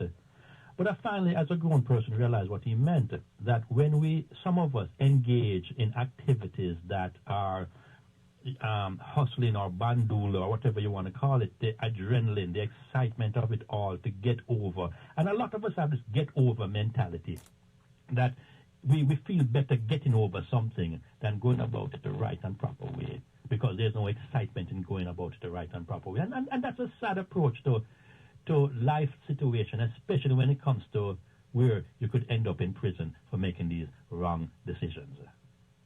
And we pay for our mistakes, so. Well, you know what? You might pay for your mistakes, but the legal profession and the medical profession gets blamed because there's no good West Indian who's going to accept his own mistake as his own mistake. He's going to point to somebody else and say, you're the doctor, you should have told me this, you should have stopped me, you should have known better, and stop making me act like me. Yeah. Yep. Well, if you tell me to do it and I don't want to do it, it's up to me, right? Yes. But again, what would you recommend to people who are qualified to go home, having been there yourself? What would you recommend? Go and do it. Go get your papers and come back. Thank Stop, you very much. Looking over your shoulder. Just go and do what you have to do. But I have a question for you, though. All right. There is a lady. She filed for her husband, but prior to them getting married, he tried to buy a visa to come up. Tried to and buy he's a in visa? Jamaica. So now they're married, and they went to do the interview. Yeah. And it came up in the computer. Sure. So he tried to lie to the immigration officer. Sure. And so now she said he has to file a waiver. Yeah. Do you think that, he has a clear chance or he should just wait? All right. Good question. Very good question. All right. I'm going to spend a minute on this, Nikki, and I'm going to answer this important question. Whenever you lie to immigration, you're better off committing murder. And I'm not trying to go and commit murder. I'm saying to you, immigration does not like lies. They don't look on mistakes as mistakes, but rather they look on mistakes as a willful and intentional attempt to defraud the government. Now, when is a lie a lie? A lie is a lie when it materially alters the outcome of the case or tends to materially alter the outcome. What does that mean? If you're qualified for A, but you're lying to get B, then it materially alters the outcome of the case. You want something that you're not eligible for. So when he went and bought the visa to come here, at that time he was entitled to a waiver of excludability, a hardship waiver, which 9 times out of 10, they're easy enough to get if you qualify for the waiver. But when he added the lie to that other lie, he compounded it. Now, the waiver must be compounded also, and he's going to have to explain on top of the getting the false visa, the procurement of the false visa, why he lied about it to a federal official. Remember Martha Stewart? She didn't go to prison because she was found guilty of breaking the law. She went to prison because she was found guilty of what? Lying. You remember that? Of lying. Right. So now he placed himself into the possibility of having to file the waiver and probably, I'm not saying he will, but probably having to go to court to defend that waiver because of the double lies. So the bottom line, ladies and gentlemen, caller, that was a wonderful question. The bottom line is be truthful. If you fail by being truthful, you can always try again and appeal. But if you're standing on your lies and climbing on top of those lies and building up those lies, you ain't hurting anyone except yourself. And this is the mentality that we have to address sooner or later, that immigration knows what they know long before your mother was born. Right? Okay. So, thank you very much. All right. So much now stop, do it, come and do it on purpose. One bag of talk no make me nervous, cause the mouth where them I use it can't hurt us. So say what you wanna call me, no fear them. When them talk, me no hear them. Light on the fire. Attorney Merrick, you are answering a lot of questions today, and I got a text, and I'm responding to somebody, so I'm gonna tell you what it is in a second. So give me a few moments. So, but somebody on the line actually says, my sister filed for my mom. She's not my father's child, but only my mom got through. How long will it take for her to file for me and my siblings? One of us is married. All right, the fact that you're married is of no value to the question. So the real question is, how long does it take a sister through a mother to file for a sibling? Then if you ask my 12 father, to 14 years. I was about to say 14 years, 15 years. It took my daddy to bring me to into them over here. So 15 was a long time. Well, it's long if you count the time. It's short if that's the only way you have to go. Now, this is what can be done. Let's say that you want to file for your sister Nikki, and your sister is in Jamaica, and your mom is in Jamaica. Mm-hmm. Instead of filing for your sister, what we do is a triangular approach. You would file for your mom. Takes a year and a half in Jamaica. Mm-hmm. Then your mom turns around and files for your sister. Takes 4 or 5 years. So we just knocked off 7 years off of the process if we did a triangular approach. Interesting. Yeah. Interesting. So you see, there are different approaches to the same. But Attorney Mac, a lot of attorneys are not going to do that. They rather drag it out to get more money. And this is why I tell you all, when I bring Attorney Merrick Damar on here, it's not basically for you all to think that his services are some kind of fly-by-night services. No, this is somebody who's reputable in the system of doing criminal and immigration law. So you have the best of both worlds.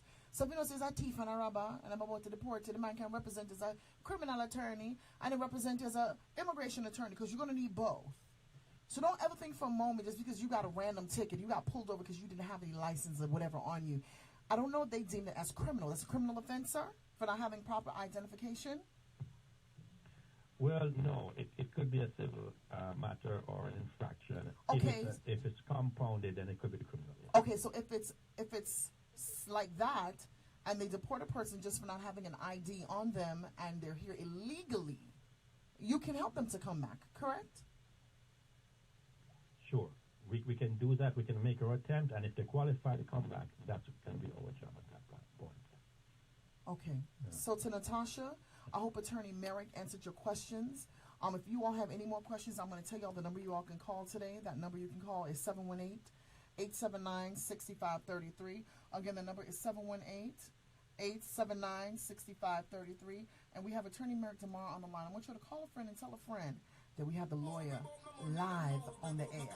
Don't worry about my wife and my I'll be back, Attorney Merrick. I'm worried about my roads, so I don't want me half the time. I'm worried about the pattern, the style.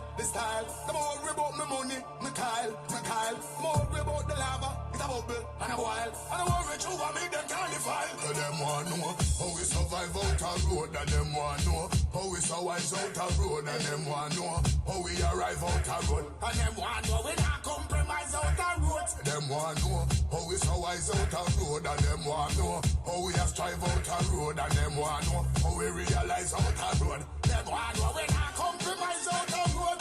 Not know where them try, not know where them try. None of them can escape, rest the far right. Not know where them try, not know where them try. Them could have put down the wings of the morning and fly. Not know where them try, not know where them try. Now sell me soul no matter how them a buy. Not know where them try, not know where them try. Then if unity is strength, why them now unify? Nuff go try mag me and can't magnify. Nuff go try dig me and can't dignify. Nuff go try sanity and can't sanctify. Nuff go try glory and can't glorify. Nuff have testimony and can't testify. Nuff go try some till them enough some fire. Nuff go try sight till them enough sci-fi. Nuff go try bony but them never bonify. That's why they not know where them try. Not know where them try. None of them can escape. Rest the far right. Not know where them try. Not know where them try. Them could have put on the wings of the morning and fly. Not know where them try. Not know. So for those of you who is over here, Sister Velma said, these people working in the building making so much noise, my poor ears. Sorry, baby. All right, so we have Attorney Merrick on the phone, on the line today. Good afternoon to you, Tracy Haven. So for those of you who have immigration questions, you can call in. You can call in to have your questions answered. The number for you to call today is 718. Let me give it to you. Hold on.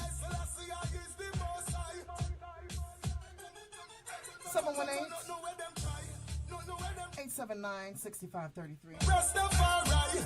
Don't know where them try. Don't know where them try. Them could have put on the wings of the morning and fly. Don't know where them try. Don't know where them try. We not sell me soul no matter how them a buy. Don't know where them try. Don't know where them try. Unity strength and them now unify. Nuff go try any and some go try rum. Some go try teeth and some go try tongue. Some go try tree and some go try some. Some go try cherry and some go try plum. Nuff go try cheese and nuff go try bun. Nuff go try dagger and nuff go try gun. Never go off you walk and me say never go off you run. No matter what you're going through today, let me just tell you, don't let nothing stop you from trying to keep moving forward. I know this is just like seem like it's repetitious. It's just my mantra because we have to speak this to ourselves every single day. He says, can you make the attorney come out tonight? Tracy Haven. Attorney Merrick DeMar lives in Bronx. No, he doesn't. He lives in New York, but his office is in the Bronx.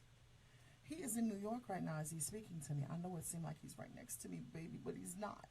But the great thing about it, he's going to be here in June. So when he comes in June, we're going to be talking about a service that we're going to be offering to the people who need immigration services. Questions answered. He's going to be coming in about that, and I'd rather he just basically give you all the up and up as to what we're going to be doing. We're doing something positive for the community. You know, so the radio is not fit just for ourselves. You know, Bobby Simpson, we're not here just to do this for us. We're here to basically do it for the community, and I want everybody to really just understand that everything you go through, it's going to work out. It's going to work out. Stop allowing things to, make you feel like it's not going to work out for you. You don't got to worry. Hear me? Stop worrying. Listen. And even if we have to go there, I'll be going back. Yeah. You see, even if we have to go there, don't worry. Good afternoon to you again, Mr. Merrick. Somebody's asking a question. I am back. I'm back, baby. Okay, good. All right, so somebody says to me on the blog, I can't really see it right now. Let me see if I can tap into it on my phone and then scroll it down. She said to me, here goes Nikki. How long does it take for us, and how long does it take for a U.S. citizen to sponsor a stepchild to come to the U.S. from Jamaica? Yes. All right. As long as the marriage took place before the child became the age of 18, then the length of time in Jamaica, based on the processing, is about a year and 3 months to a year and 6 months.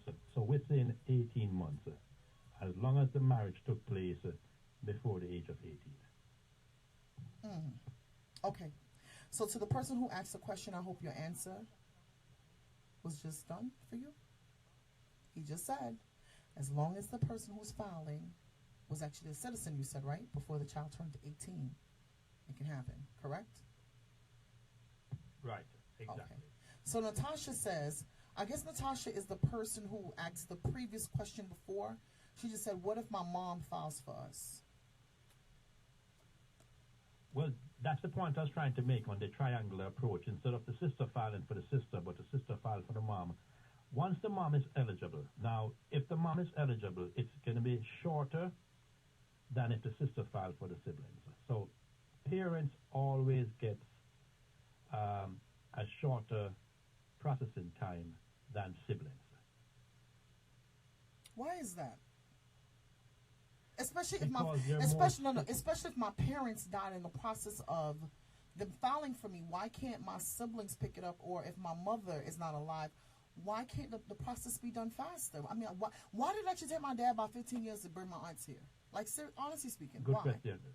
Very good question. Now, if your mom dies, or if the person mom dies during the process, and we can show humanitarian reasons why the sister should be able to pick up the other siblings because they're young, they're not able to take care of themselves, etc., etc. The law will take a look at that.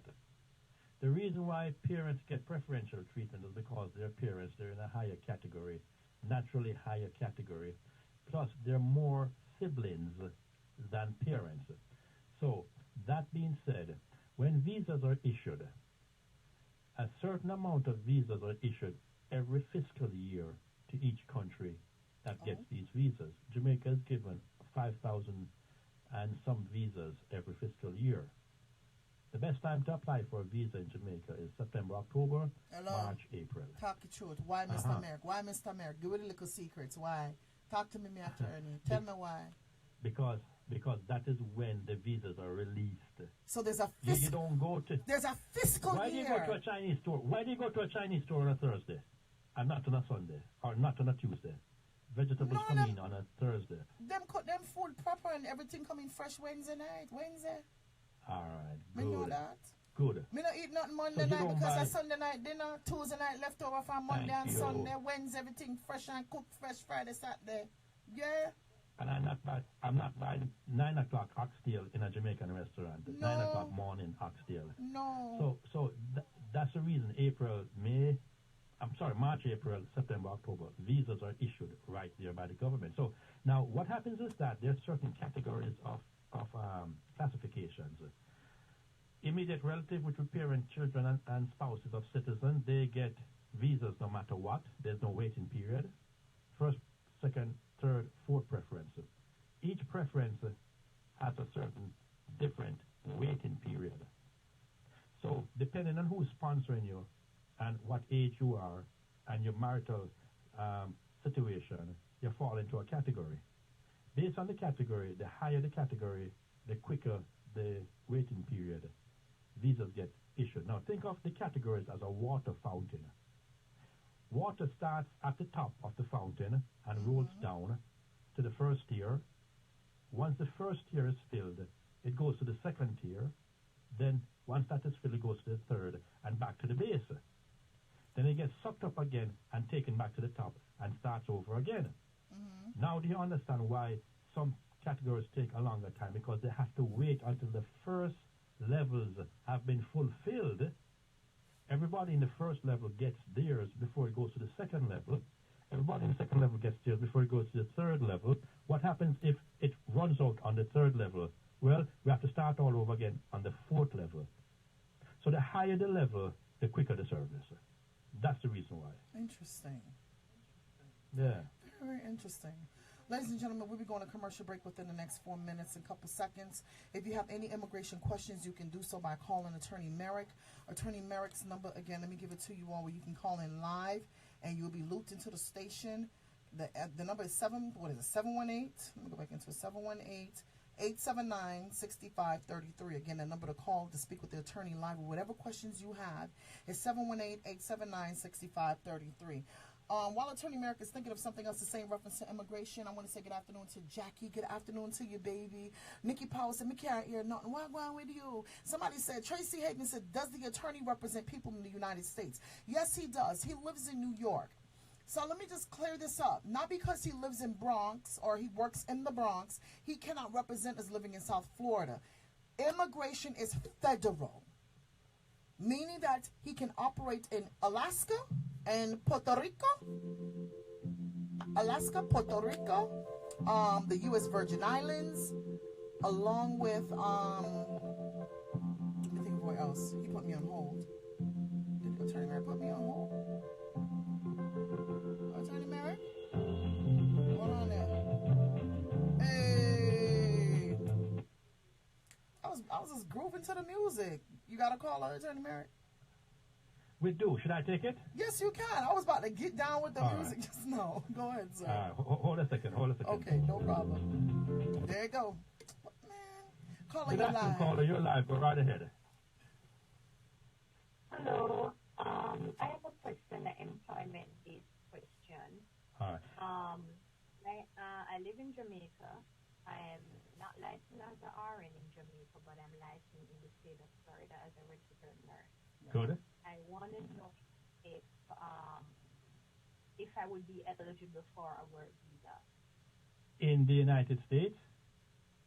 Yes, I'm licensed in Florida. Now, let me ask you a question. How did you pass the bar? I'm sorry, not the bar. How did you pass the medical exam, the board, I think is what they call it. How did you pass the boards without having status? Well, what you do is you apply to the Board of Nursing. They do a credential. Right. Look over your education, your degree. Right. And then they do background checks. And right. Based on that, the board determine if you're eligible to do the ethics. Good. Now, the reason I asked you that question, because I know that was the answer you're going to give to me, there was one more step that should have been taken, which was a sponsorship step. Now, what should have been done is that you should have had a doctor or a hospital sponsor you. Now, let me say this to you. The good news is that nurses are subsidized by the United States government. There are certain job classifications that are in short supply in the country. Physical therapists, nurses, professional chefs, and a few others. And the government will waive the process if there is a competent sponsor willing to do the paperwork for you, whether it's a doctor, private clinic, a hospital, or a teaching institution. So as an RN, as an RN, you are in possibly the best position of most people to get a hospital. Now, my suggestion also is you could try the military or try private institutions, because the bottom line is that the government will subsidize your application as long as there's a sponsor, and you could end up getting your green card in a matter of less than a year. We'll be right back after these messages, ladies and gentlemen. Give us 1 minute. I'm so sorry, baby. We're going to commercial break, and I didn't want you to hear all the noise in the middle of him speaking to you. So can you just kindly just hold for me, nurse? Can you do that for me, baby? Yes. Okay, hold for me, and we'll be right back. Yes. After these commercial breaks, ladies and gentlemen, I want you all to call with your questions. Somebody else that has another question is on the line. Janine Facey, I'm going to read what you said. But as soon as we come back from our commercial break, we're going to finish with the call that's on the line, and then we're going to answer whatever questions you all have. This is free information for you all. He's not charging you for it. And we're going to be giving away a lot of stuff today in reference to services, and we're going to be talking about what's happening in June. So share it the live so your friends and your family can be aware of what's going on and taking place in your community. All right? We'll be right back after these messages. Fort Lauderdale, Miami, New York, California, Atlanta, Jamaica, London, Bahamas, worldwide. Keep it locked to the #1 station, Big Radio Online. Follow us on SoundCloud, Instagram, Twitter, at Big Radio Online. Valentine's Day is drawing near. Looking for that perfect present for the one you love? Book them a cabin right now on the Love and Harmony Cruise. 6 days and 5 nights of a non-stop party cruise. Saturday, March the 24th to Thursday, March the 29th. Aboard the luxurious Celebrity Summit, departing Fort Lauderdale, Florida, with stops in Montego Bay, Jamaica, and Georgetown, Cayman. Love and Harmony Cruise. There is Amma. There is Hammond. Book feet long time. Book your cat. No. Sanchez. I can't wait till the morning comes.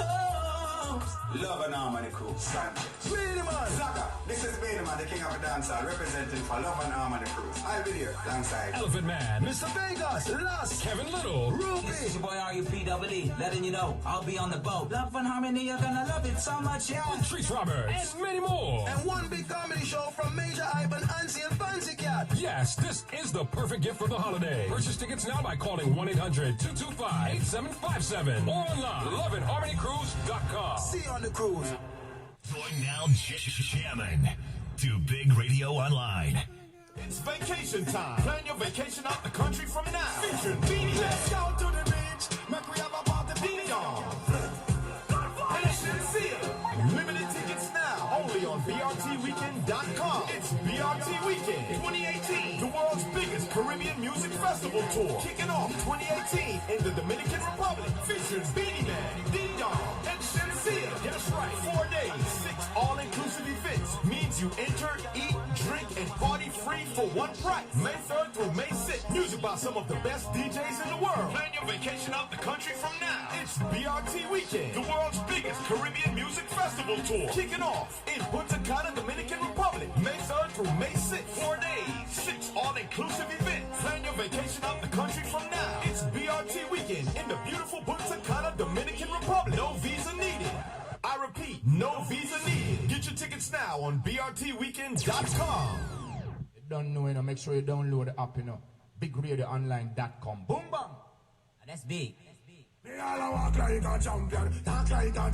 Everything BB Apparel is reggae artist Buju Banton's official clothing line. EverythingBB.net is where you find t-shirts, hats, hoodies, sweatpants, socks, slides, keychains. Everything Buju Banton for males and females. Made from top quality material to satisfy everyone's needs on planet Earth. From all walks of life. EverythingBB.net. Get online now and please order your official Buju Banton gear. T-shirts, hats, hoodies, sweatpants, socks, slides, keychains. Buju Banton's official clothing line online store. EverythingBB.net for everything Buju Banton. Get your official Buju Banton gear now. Place your orders online at everythingbb.net. As seen worn by Rihanna. Buju Banton's official clothing line. Everythingbb.net. Ripping reggae dancehall worldwide. Everything BB Apparel. It's not an easy road. I was going to present for Big Radio, a pain and sorrow. Download the app, Big Radio Online. Now that the bills are paid, let's get back to the f***ing music. You can't believe it. No, me know. Enough of them while you're dead and gone. But everywhere you go, you want your head and gone. You know me happy, see me one band. So next to me on the top, you know me one gone. Goodbye to me, haters. Soon, soon, my friends. Me a pray for Jamaica. Me soon, soon, again. It's hard to be away from the land you love. No matter what in the world, a Jamaica land we love. When me just want a fresh and me feeling right. The dogs check me with the cars and bikes. We turn it up to the broad daylight. Samir, I love this song, you say, man. Ladies, come over. How we pull it down? Sometimes you gotta be like, no, me know. Sometimes you gotta be like to your haters. I know. I know for them why you're dead and gone. Everywhere you go, you want your head and gone. You know me happy, see me one band. So next to me on the top, you know me one gone. Goodbye to me, haters. Soon, soon, my friends. Alright, calling you live, baby. I am so sorry. I'm gonna get excited. I'm making my vado. I love the song. Go on. Sorry, caller. So caller, because you're an RN, what you need to do is to get two things. You need to get a sponsor in the United States, and you're going to need to get a letter of non-objection from Jamaica. A letter of non-objection means that the Jamaican government has absolutely no objection to you migrating and taking work outside of the country. Once you get that, can she hire you to do that, sir? Well, yes, we can do that, but she still needs to get a sponsor. Okay, so when you say a sponsor, miss, you need to find a hospital, yeah. A hospital or a doctor or a program. I know in times past, Mr. Merrick, they had work programs for nurses. Like at I think it was University of Miami, Jackson. But you see, this is a problem. Nurse, let me say something to you. See, the people then that you know that you were in nursing school with, everybody know about these little programs where people will sponsor you. You have to give them out like 5 years of your time, working for a certain amount of money until you've been there for a while, until the sponsorship comes through, because either you pay them back or whatever it is you have to do. Some of your friends know about these programs, but because I'm bad man and wicked, and they know see as a good nurse, they didn't want to tell you about it. So if I find out, or if I listen out for any form of nursing sponsorship programs, I'm not going to put it on Facebook, I'm going to tell you. So take my number on WhatsApp me and tell me, say, Nikki, this is the nurse. Yeah? And I'll let you know. I'm going to make some phone calls for you because I know that there was a program that was like this. Okay. Go ahead. Nikki, what I'll do also, I'll give you a few names also she could follow up on off the air, and she could follow up on it. Okay. All right, no problem. So you see when you see how that work out for you? Just remember, so when you reach here, you give with the little tithes and offering, yeah? So we look at offerings. All right, baby, because you're coming back, and guess what? You're not for marry a man to do it neither. You're not for marry no dry-head, picky-head man to do it neither. Yeah, bro? And congratulations on investing in yourself. Congratulations on seeing the future and being a visionary to become a nurse. I love you for that. Yes. Thank you. And another question. The reason I applied to the Board of Nursing was I went through UE. I never failed a course. I got scholarships, but they kept failing me. So that's how I got to apply to the Board of Nursing. Just remember one thing. I don't know if you know the artist Salvador Dali. He was expelled from college 2 times. He was one of the world's greatest artists. And the reason he was expelled was because he kept telling his professors, you're not fit to grade me. So understand that your greatness might have been greater than the school's understanding of your greatness. Keep that in mind. Right. Yeah. And the letter of fiction, where can I... You can get that from the Ministry of Youth and Cultural Affairs. You can get that from your licensing board in Jamaica, if there's one. You can get it from the University of the West Indies. You can get it from the government agents in Jamaica. All right? Yes, so that's where you could get it from. You could also get it from, yes. You could also get it from the department that governs nursing in Jamaica. That board. Okay. All right? Okay, thank you. And for the sponsorship, I applied to a program, and they said, you need 2 years experience. That's why I called. Yes. I don't have any experience, so that's why I called. So my suggestion is that you find a private person in Jamaica to have tutelage under, because in any position you have to show the 2 years of experience. That's part of the law here. Coming into a sponsorship, you have to show that. So she has to... Okay. So are you saying she has to work 2 years prior?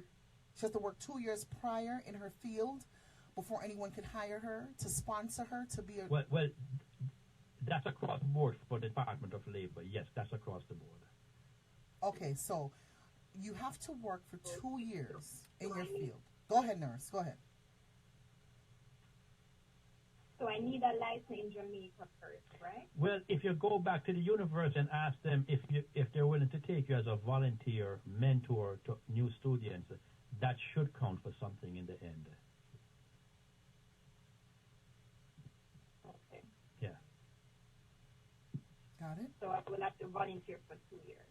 Yes, you have to show 2 years of experience. Not volunteer. So clear that up for her, Mr. Merrick. Not volunteer. You can work.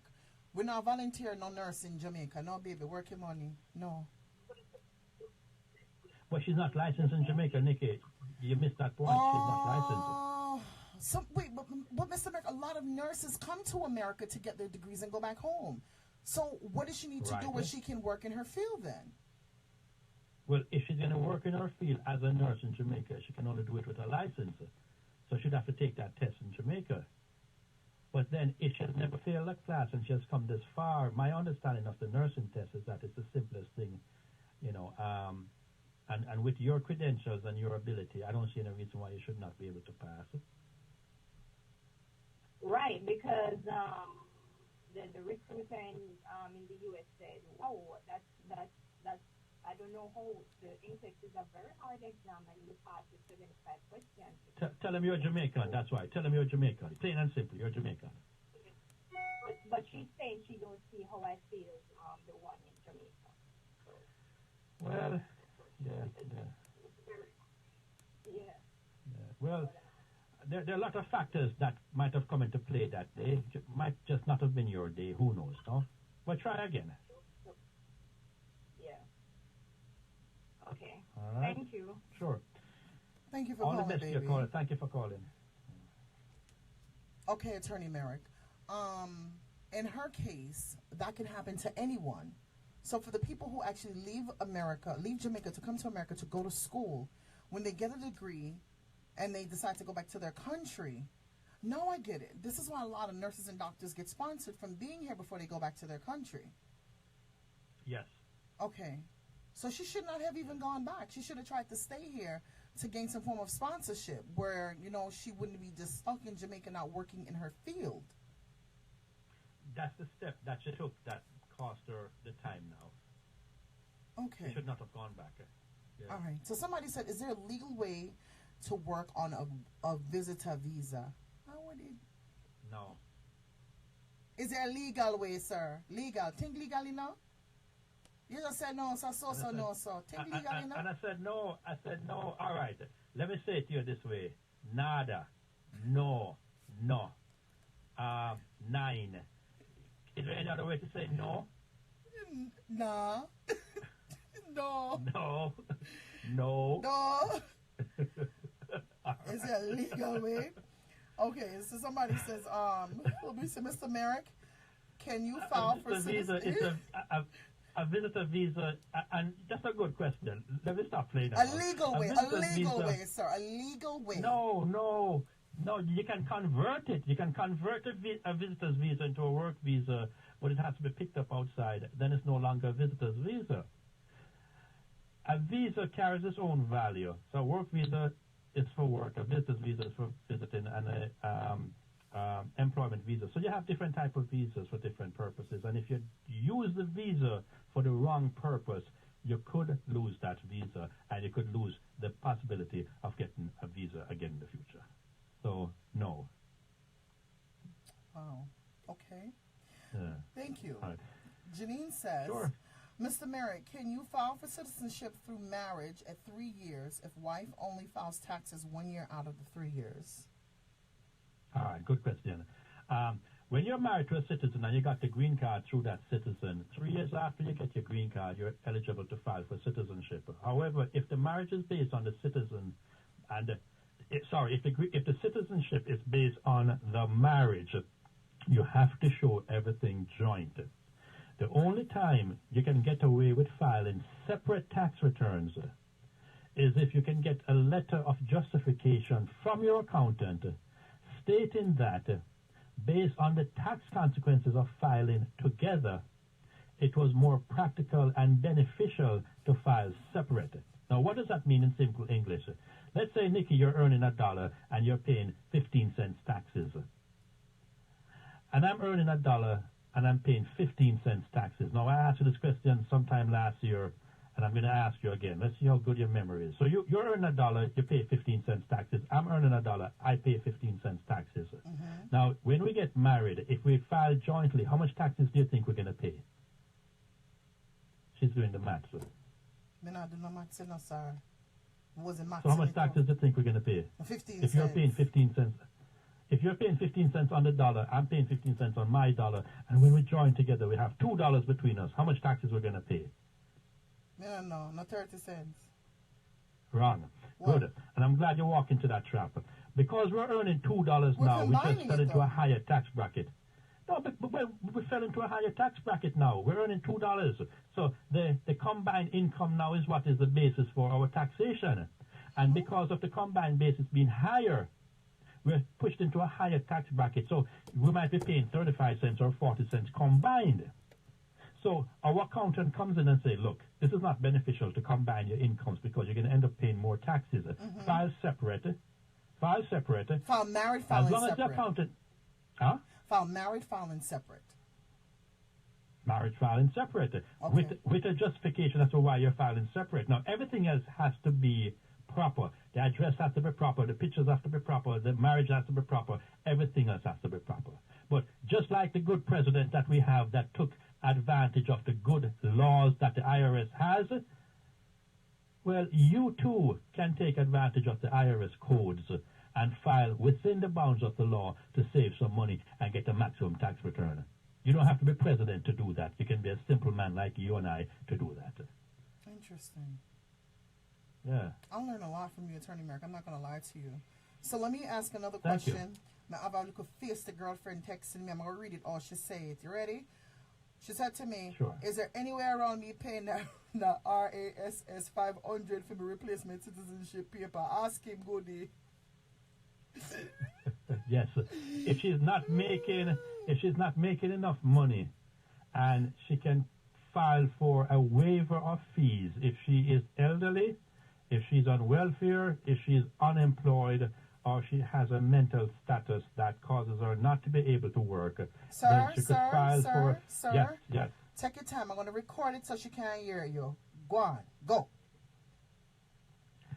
If you are not working, if you are mentally challenged, that prevents you from working, if you are on welfare, if you are physically challenged and cannot work, then there's a waiver in which you could file to try and get a waiver from the government. There's an application you could file to get a waiver from the government so you will not have to pay the fees, but you have to qualify for it based on health, age, or lack of financial abilities. Now, this is usually reserved for the elderly, for the sick, for people on welfare, but younger people have tried it and been successful based on their physical, mental, or financial situation. Okay, got you.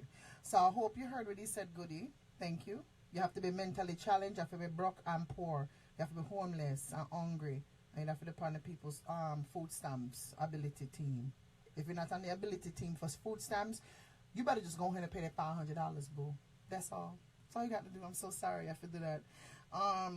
Somebody said to me on here, she said, Mr. Merrick, how long does it take for a fiancé visa to come through, or is it easier to get married? A fiancé visa? What name so? Fiancé visa is when you fall in love with somebody. Now, it don't have to be a man and a woman. So, Mr. Merrick, tell me now. All of my little jig man cousin them like Jamaica, me can make them turn fiancés and bring them up here, sir? Hello? Well, without getting married? Well, you know, the art of the practice of law always traces back to the origin. If in fact two people can be traced back to a common ancestor, then we're not going to get involved in that. So let's say Harry gets married to Mary, but we trace back to the same grandmother Millie. We're not going to get involved in that because we're going to know that, look, that's family and family. So me can't marry my cousin, sir. Cousin and cousin make good soup, you know. So you tell me, so me can't marry my cousin and bring my cousin to America?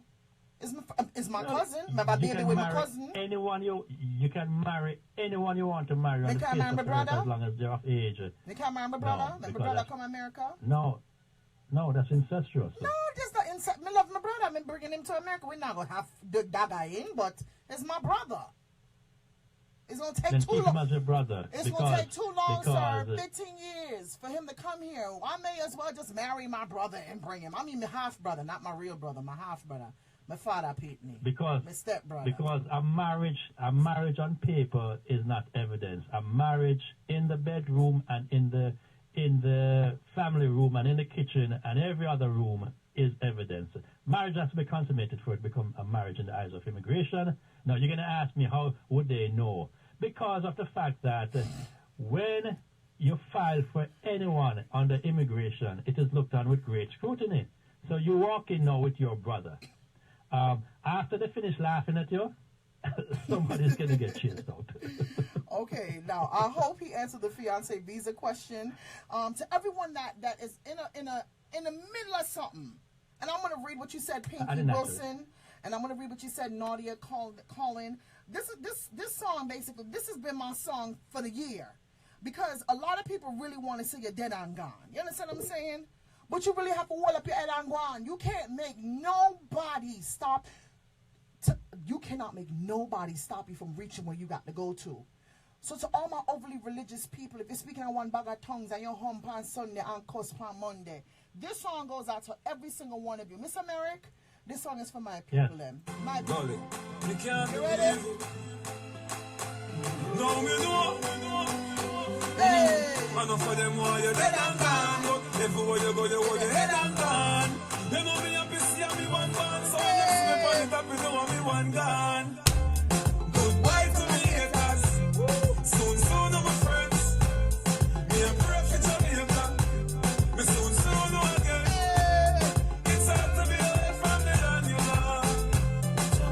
No matter what in the world, a Jamaica land we are. Just when I fresh and I'm feeling right. The dogs check me with the cars and bikes. We turn it up till the broad daylight. Let's show some love, no more war and hype. Ladies come over, party all night. We pick the fruits, all fruits right. See I'm a some boy with some cartoon hype. We the girls on that cause we step. What you say? I know for them why you're dead and gone. But everywhere you go, you hold your head and gone. You know me up in the city, so I'm them see me funny, that we know me one gone. But me vice that they give for the price. They don't want to see me live for the girls. They must snake them and cheese to the mice. That's why they want me the mice. But I know for them why you're dead and gone. But everywhere you go, you hold your head and gone.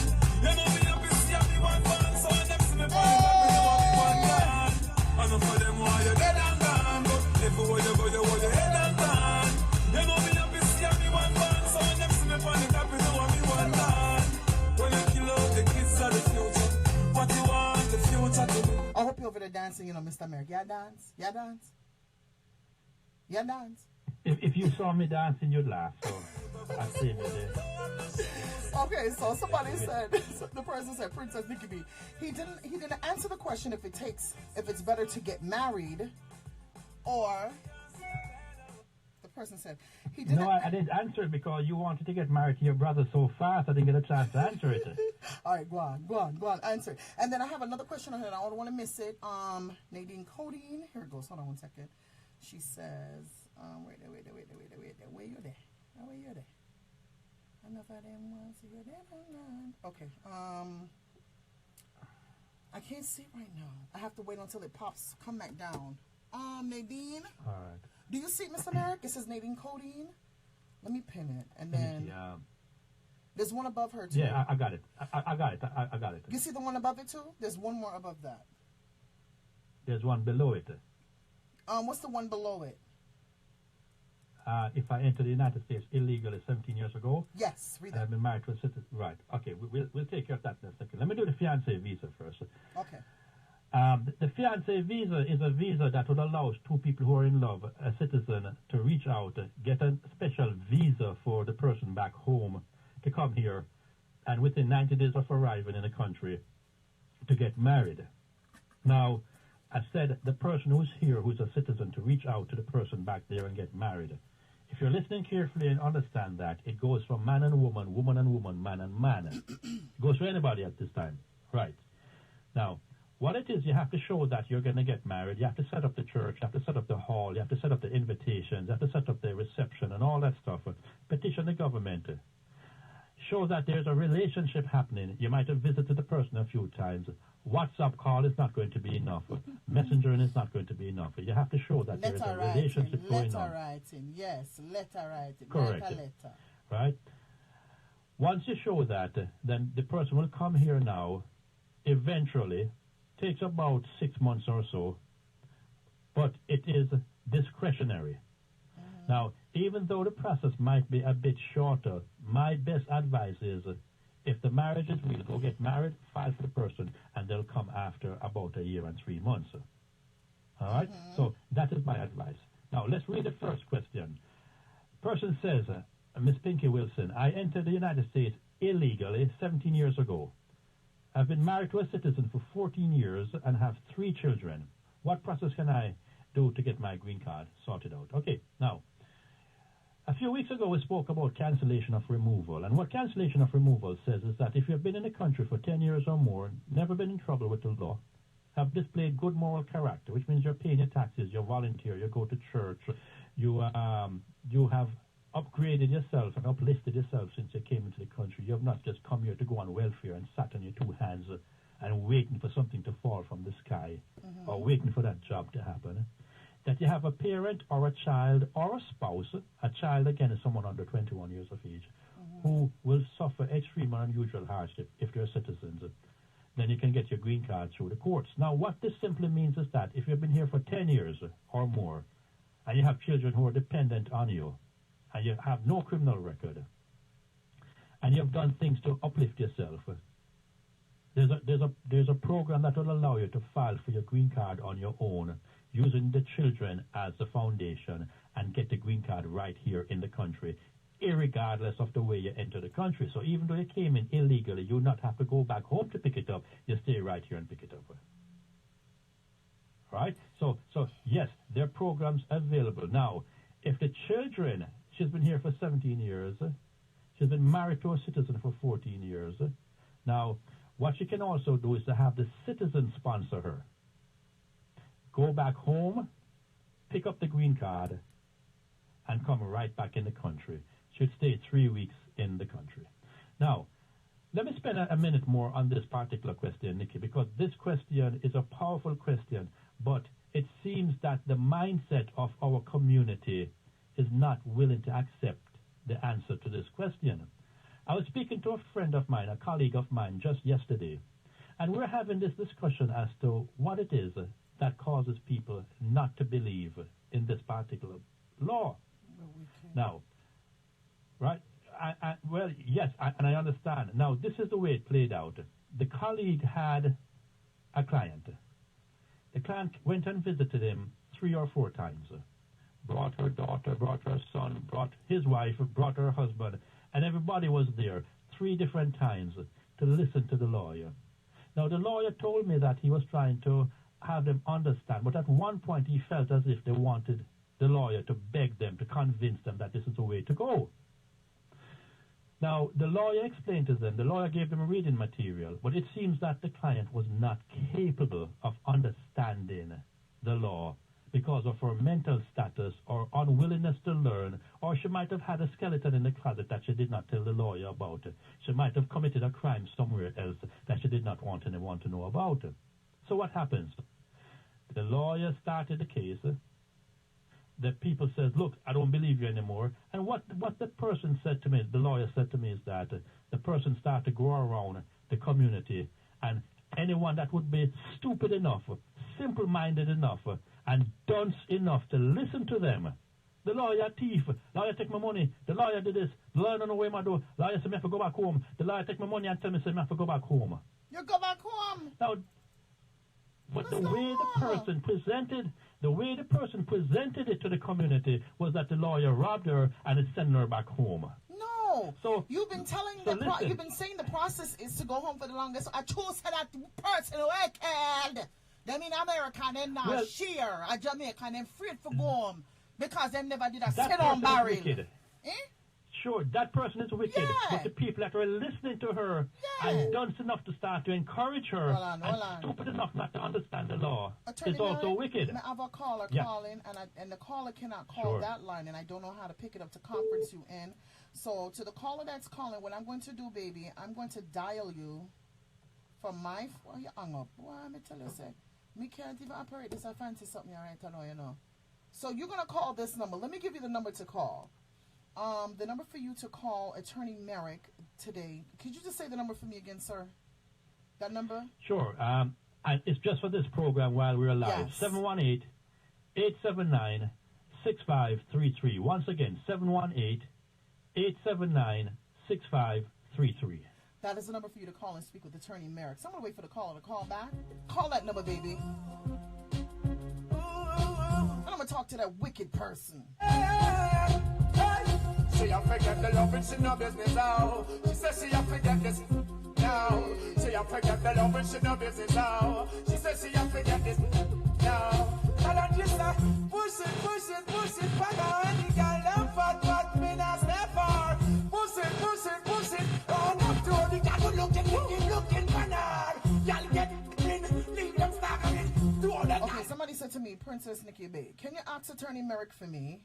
If I'm a Bahamian citizen that lives here in America from their youth, was arrested with a cocaine, from their youth, was arrested with a cocaine drug charge, has an attorney that is trying to seek getting their green card, but is now in or going through deportation, what can be done? Can he represent that person and try to get a waiver? Oh, and I'm married to a citizen. Hello, to the person who wrote me this. To the person that wrote this to me. You must, Attorney Merrick, answer. Go ahead. Well, we have a caller. Let me put someone on hold. Caller, please hold. You're live. Please hold.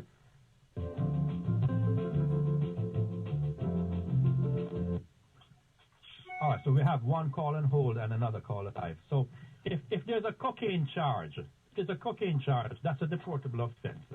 The question is, when did the cocaine charge occur? Was it under the age of 18? If it was under the age of 18, then it can be revisited because it would be a youthful offender's treatment and it would not count. My suggestion is that they take it back to criminal court. Take it back to criminal court and challenge it. Once they challenge it... What if the attorney... Now, the parent, the person who wrote me this, cannot challenge it. How do you coerce your attorney to challenge it? Especially if the child is under 18. How do you do that? What if the attorney keeps telling you it cannot work? It cannot work, sir. Now this Get a second opinion. Okay, this is where you come in. Go ahead. It's not for an attorney to make the decision as to whether or not there's success or failure on its face when it comes to criminal proceedings. It's for a jury or a judge to decide that. So if the lawyer is saying that, you might want to have a second opinion. Because as with medicine, in the law, we recommend second opinions. Thank you so much, sir. Thank you. Sure. Good evening, caller. You're live. Go right ahead. You're on GLASSHOUSE. Good evening. Good evening. How are you doing? Not bad, not bad. Thank you for calling, sir. Thank you very much. Say hi to Nikki B. Say hi to Nikki B. Hello, Nikki B. How are you doing? I am supercalifragilisticexpialidocious. Big up yourself. She's good. I can just imagine. I heard it and I see. Yeah. Talk to me, caller. Talk to me. Yes. Lovely program you have there. Thank you, baby. Very inspiring. Thank you. Very inspiring. Okay, go ahead with your question, sweetheart. But I was. It's not a question. I just want to share something. I was listening to the immigration talk, and I can safely say I have a brother who was in a situation where he came here some years ago, over 13 years, on a seaman visa. And as a result, he has tried over 7 lawyers to get through, and all of them took his money. Yeah. And after a while, he heard that, boy, sorry, we can't help you. Sure. I want to tell you, he has a good business where he is, to the point where they wrote to the state senator. Yeah. And to help him, and none of them could help him. He had good connection with the Chamber of Commerce. Nobody could help him until he got a lawyer over here in the Bronx. And no, Mr. Merrick. No, hello. No, the lawyer this man on the phone. Are your brother liar? Hello? No, your brother liar this. Is it? Yeah? When you name Merrick? No, you're on the phone. What you feel like? What you say? And Mr. Merrick on the phone, goodie. Actual, congrats, man. Thank you, yeah. But the reality is he went down. That's the truth. He went down to Jamaica and spent just a short while down there. And he's back in the U.S. now with his green card and everything. Now, let me ask you something, caller. We have a lot of people who are extremely suspicious of this law. Now, a seaman's visa, a person who works on a ship cannot get a green card in this country. And he went... He's undocumented. He's undocumented, right. And because of the way he came in. Now, what advice do you have for people who are doubting this particular law? Because, you know, I found myself trying to preach what is not for me. This is not for me. And in case, you know, this is going to sound bad, but I'm a citizen. We're okay. Nikki's a citizen. She's okay. But at what point do we say to ourselves, how do we get through to our Jamaican people to let them understand that this is not a trap? This is not a trick. What is your advice? To be frank, you know, my brother thought it was a trap too. Okay, fair enough. But I am a little bit more conversant with the law than him. Not that I knew of the success of it, but I knew that there is always loophole to every law. And it's just for a smart lawyer to be able to exploit that loophole. And so when I heard about you, I never pick up that it was you right now, but I heard about you and put him on, call him over. He was very skeptic at one point when I reached out to him asking if he touched base with the lawyer. He lied to me. I said yes. He called you and you said he couldn't get through. Okay. Because he was that skeptic. And so I applied some pressure to him and he came down. But what caused you to apply that connection? Why did you apply the pressure? What caused you to want to have this guy understand that it was not a trap? And what caused you to believe it was not a trap? Because you see, there's a genuineness that comes from you when I spoke with you. You sound different in person than on here. Okay. But there's a level of genuineness when I spoke with you, and I realized right away that this is someone who is not BSing. I can't use that term on the radio. But that you have a practical, I like the practical way you explain the situations. And that gives me some confidence. I was prepared to pay him back if it never worked. Okay, okay. In fact, I want him to call in now, but he's busy at work. No, tell him, tell him tell him to unbusy himself. A testimony time when feel like, when you want to talk about the goodness, nothing can stop you. He might come back. I guarantee you say he might come back. I'm going to make him come on Nikki P. Tell him to, no, in my phone. He's so excited about this. Tell him to pull over and call in. And what was his representation to you as to the experience in Jamaica?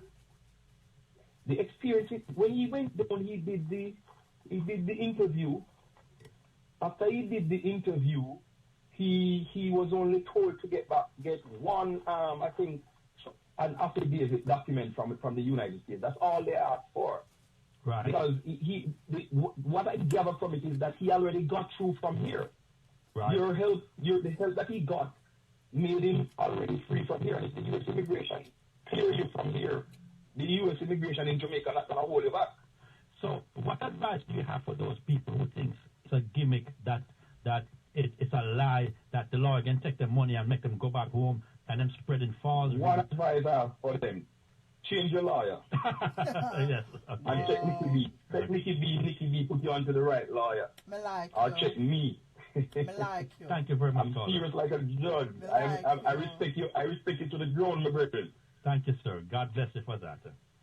Blessings to you, man. Blessings to you. And I love the way you connect with people. I love the way you connect and really help people. It's very genuine. You have done such great things for my family. family, you would not understand. Caller, you married? We are. Caller, you married? Eh? You married? Yes, Nikki B, and I'm not from Africa. Yes, and I'm not from Africa. One wife, one burner. One burner. Thank you, my sister. Thank you very much. God bless you, my brother. Thank you. God bless you too. Good. Bye-bye. Bad mind people fi move and go. Dirty hard people fi move and go. Here you go. We just had a testimony. Go ahead, caller. We're live on the air. Go ahead, baby. Good evening, caller. You're live. Go right ahead. You're on Glasshouse. Hello? All right. I think they got stage right, Nikki. Hello? Hi. You're there? Yes, hello? Yeah, sorry to keep you waiting so long. Yeah, I have a friend. Good evening. Hi. Say hi to Nikki B. Hi, baby. Hi, hello. Hi, darling. That's all right if you don't tell me hi. It's all right. Go on and talk. Talk, baby. I have a friend. She is in the States right now. She got married, I think, last year. She's pregnant. She recently went to the USCIS, and she had a little problem, so they didn't grant her green card. They're saying that she has to come back for another interview. They didn't give her a paper or anything like that. So she's a bit worried. All right, so this is what I'm suggesting. When we get married, it is not just a piece of paper, and it is not just faith and prayers and hope and wishes. A war is won before it is fought through good preparation.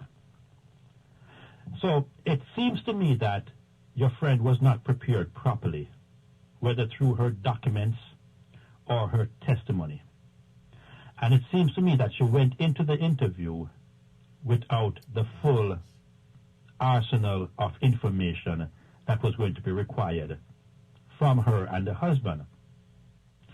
So when she failed the first interview, they gave her a second interview. Now, this second interview, I'm assuming that they separated the both of them for hours and hours in different rooms, right? And asked them hundreds and hundreds of questions. Well, she didn't get the date for the second interview as yet, but however, you're right. You're so right. They weren't prepared, because that's what I told her. They only had pictures of the wedding, and they went on a lot of vacations in the United States. She didn't bring any of those pictures. She only brought like one bill, utility bill, and stuff like that. Right. So she is really unprepared. She went unprepared. That's what I told her. Now, when you're spending thousands of dollars and countless sleepless nights, it is important that we prepare. Now, I'm going to say something. It is not meant for you, okay? But this is just my personality. We would spend more time preparing for that bashment on a Saturday night, buying what we need to buy, than spending the time to get the facts straight on the law. Chances are this person might have listened to someone else as to how easy it was for them. And the fact that they had a marriage certificate, in her mind, was enough to get past the test. The marriage certificate is just the key to push inside the lock. What happens behind the door is the important thing. Now, there are many ways in which you could attack this problem and save the day. And I'm going to give you a few pointers, just a few pointers, because this could take a while. She could get herself re-prepared, or she could withdraw the application before it's too late, or she could force it into deportation court, fight it in deportation, and still win.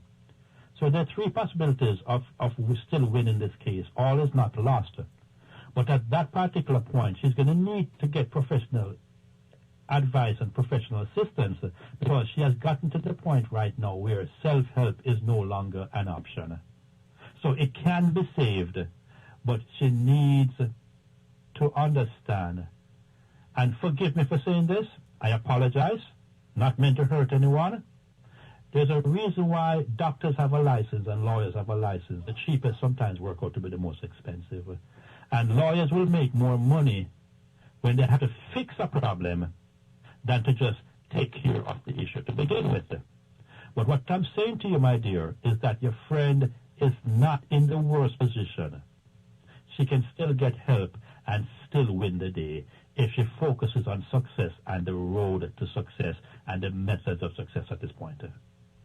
But the thing is, her relationship is real because she's actually pregnant for her husband. Right, and that's the sad part. The sad part and is they that... live together. Right, the sad part is that the case was mishandled and misrepresented to begin with because of the assumption. I'm going to say something to your caller. Nikki, listen to this statement. As a criminal defense attorney that has tried thousands and thousands of cases over the years, the worst person for me to defend is an innocent man. And I'll tell you why. Caller, listen to this. You're going to laugh. Innocent people have this thing that I'm innocent, so I'm not going to worry. But that's the worst thing you could do. Because when you're facing charges, you need to take it seriously. You need to worry. You need to be serious about the process. So when you're speaking to an innocent man, he's going to say, well, I have faith. I'm going to pray. I'm going to fast. I'm going to cry. I'm going to hope. I'm going to wish. And I'm going to do all of this stuff. But he's not going to say that I'm going to worry. He's not going to say I'm going to take it seriously. And that is usually the downfall of the innocent. So in your friend's case, because the marriage is real, she thought she had nothing to worry about. And that was the beginning of her first mistake. You understand what I'm saying? The thing is, they have the only thing her name is on is like a couple of bills, and they have one joint account. Yeah. That's the only. So I told her, you need to be on his insurance because you're pregnant. You need to be on his life insurance. You need to be on more things. They have a house. You need to be on more things because you have to prove to them that this relationship is real. Now, it's so peculiar that you said that because you have a clear understanding of the process. She's the one that brought the application, so the burden of proof is on her shoulders. Now, what that simply means for the listeners is that this is your application. You need to prove your case. You need to prove your point. Immigration is not going to help you. Immigration is not going to get it out of you. You have to show it to them. So, again, I have seen cases that were kind of shaky that went through, and I've seen cases that were proper that did not go through because preparation was not adhered to. So remember again, the first rule of war, the war can be won without a fight through proper preparation. The war can be won before it is fought through proper preparation. When you're cooking, my dear, it takes you 12 minutes to cook the food, but 2 hours to prepare it. Right or wrong? Right. Good. Preparation. So what do you think is going to happen? Because she has been, it's been 2 weeks now. She told me that they haven't sent her a date. Right. And they didn't give her a note stating that she should come back on this date, or the case was closed because of such and such, and she will be back. All right. Now, I'm going to answer it in a very... No, you're not going to answer, sir. Sir, Mr. Merrick. Nikki's going to... Hello, Miss Carla. Let me just stop you right here. You get all the little...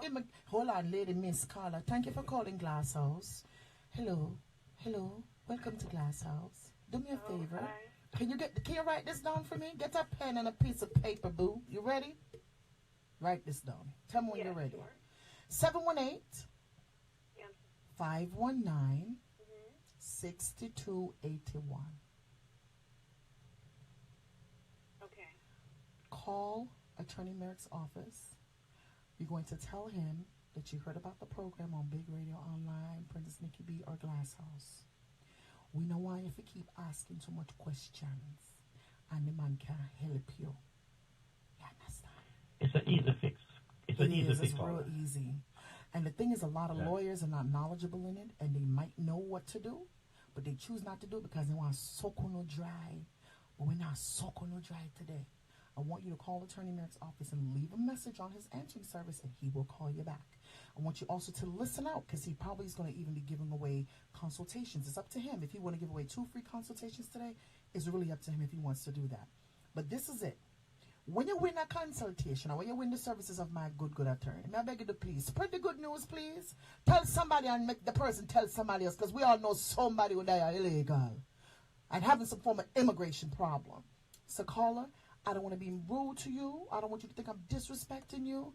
But me don't want you to ask too much question, because when you do that, you're not going to leave nothing for the liar to work with you. And we want you to get a little job to work with you so you can win. You understand? Because when you win, we all win. You feel me, baby? You feel me, boo?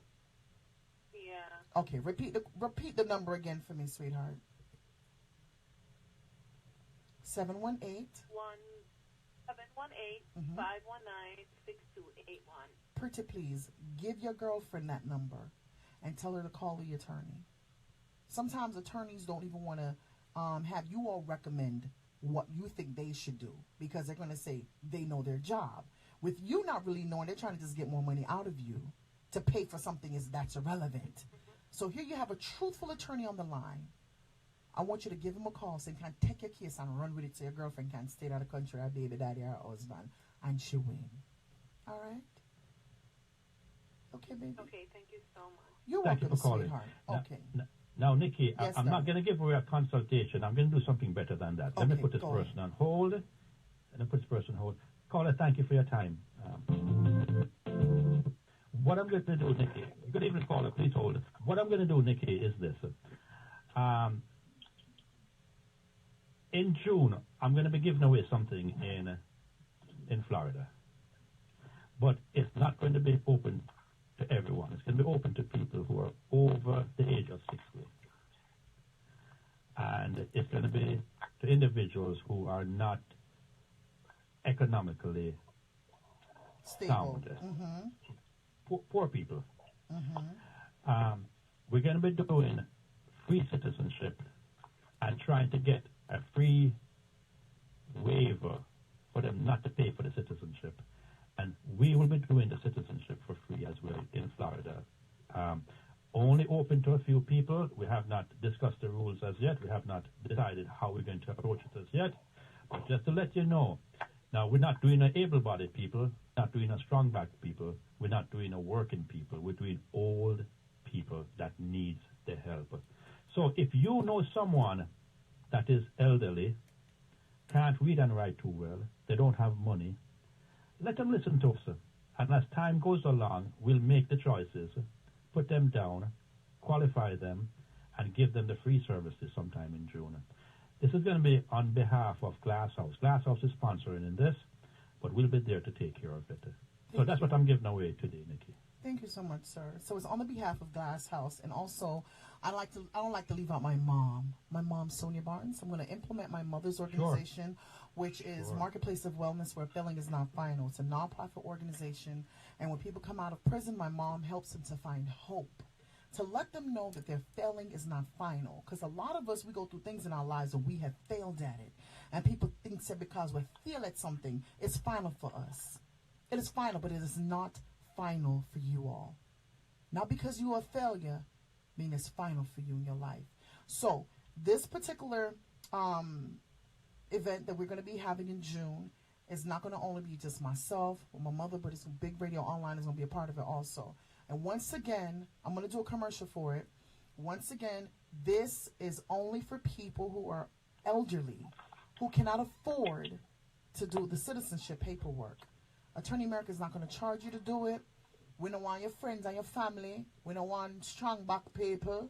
We don't want that. We want the poor people. I don't even know why I'm considered as poor, but they said poor.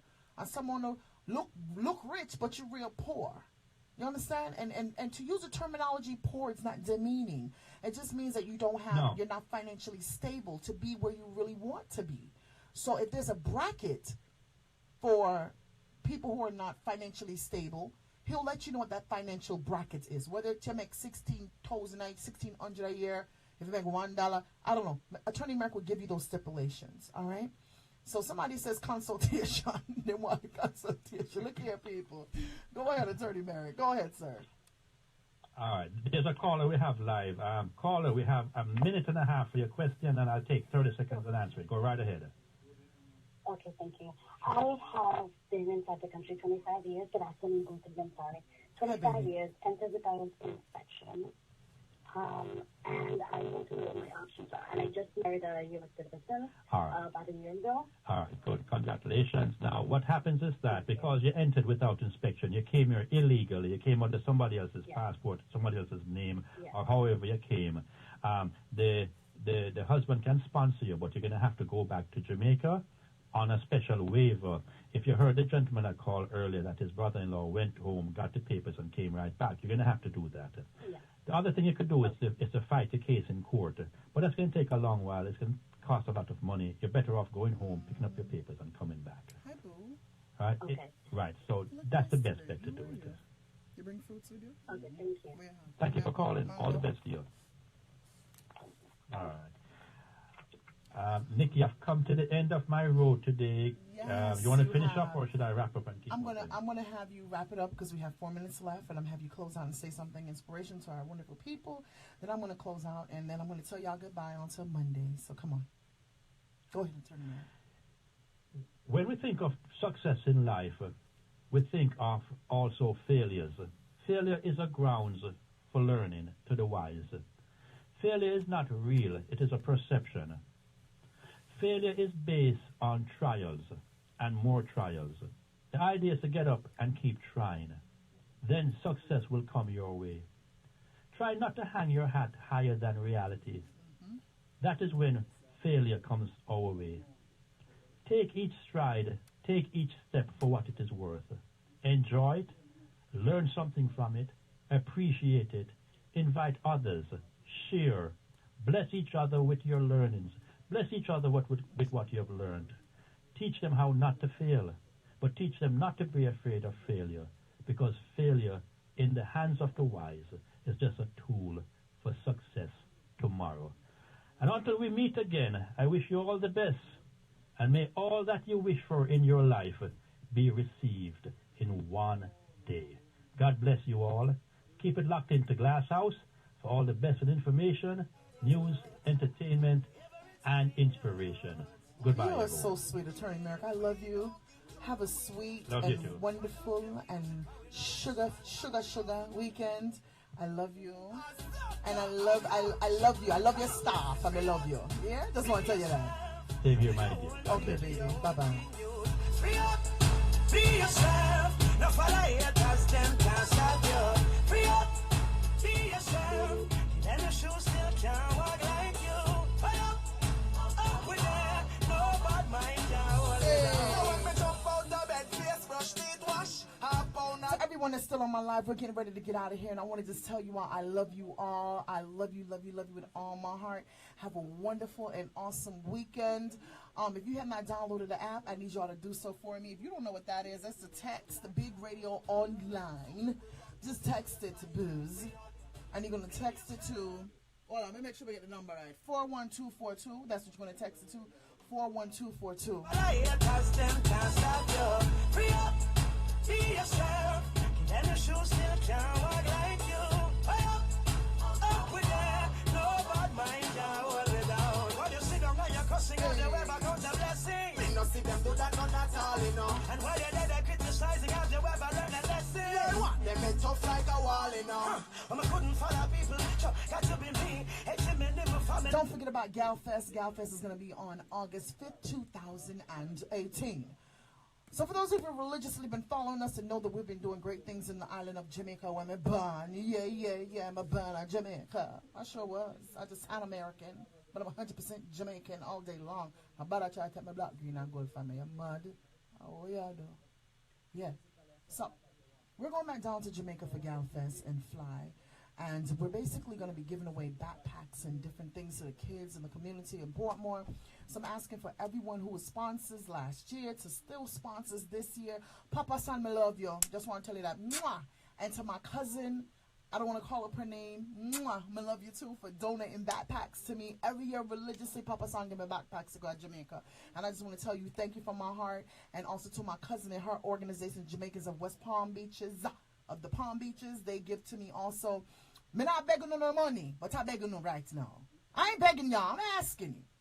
I'm asking you, because I'm actually going to be shipping out 2 big blue barrels. One of them is going to have all the accoutrements that we're going to need for the day. And the other one is going to basically have the backpacks and everything else. It's time for me to get out of here. And as I get ready to get out, I want to tell you all I love you all. Have a wonderful day. And just remember, as you're climbing up the ladder, to always lift. Don't ever, ever, ever look down on somebody else. As you're going up, always lift. Because the feet you step on today might be the ass you kiss tomorrow. Be blessed, everyone. Bye-bye. Yo, girl, one make me see you. One make me see you. One bubble, bubble, bubble like so. One make me see you, girl. One make me see you. Pick me where you walk, go get on me, I go give you, girl. One make me see you. One make me see you. Fort Lauderdale, Miami, New York, California, Atlanta, Jamaica, London, Bahamas, worldwide. Keep it locked to the #1 station, Big Radio Online. Follow us on SoundCloud, Instagram, Twitter, at Big Radio Online. Valentine's Day is drawing near. Looking for that perfect present for the one you I love you guys.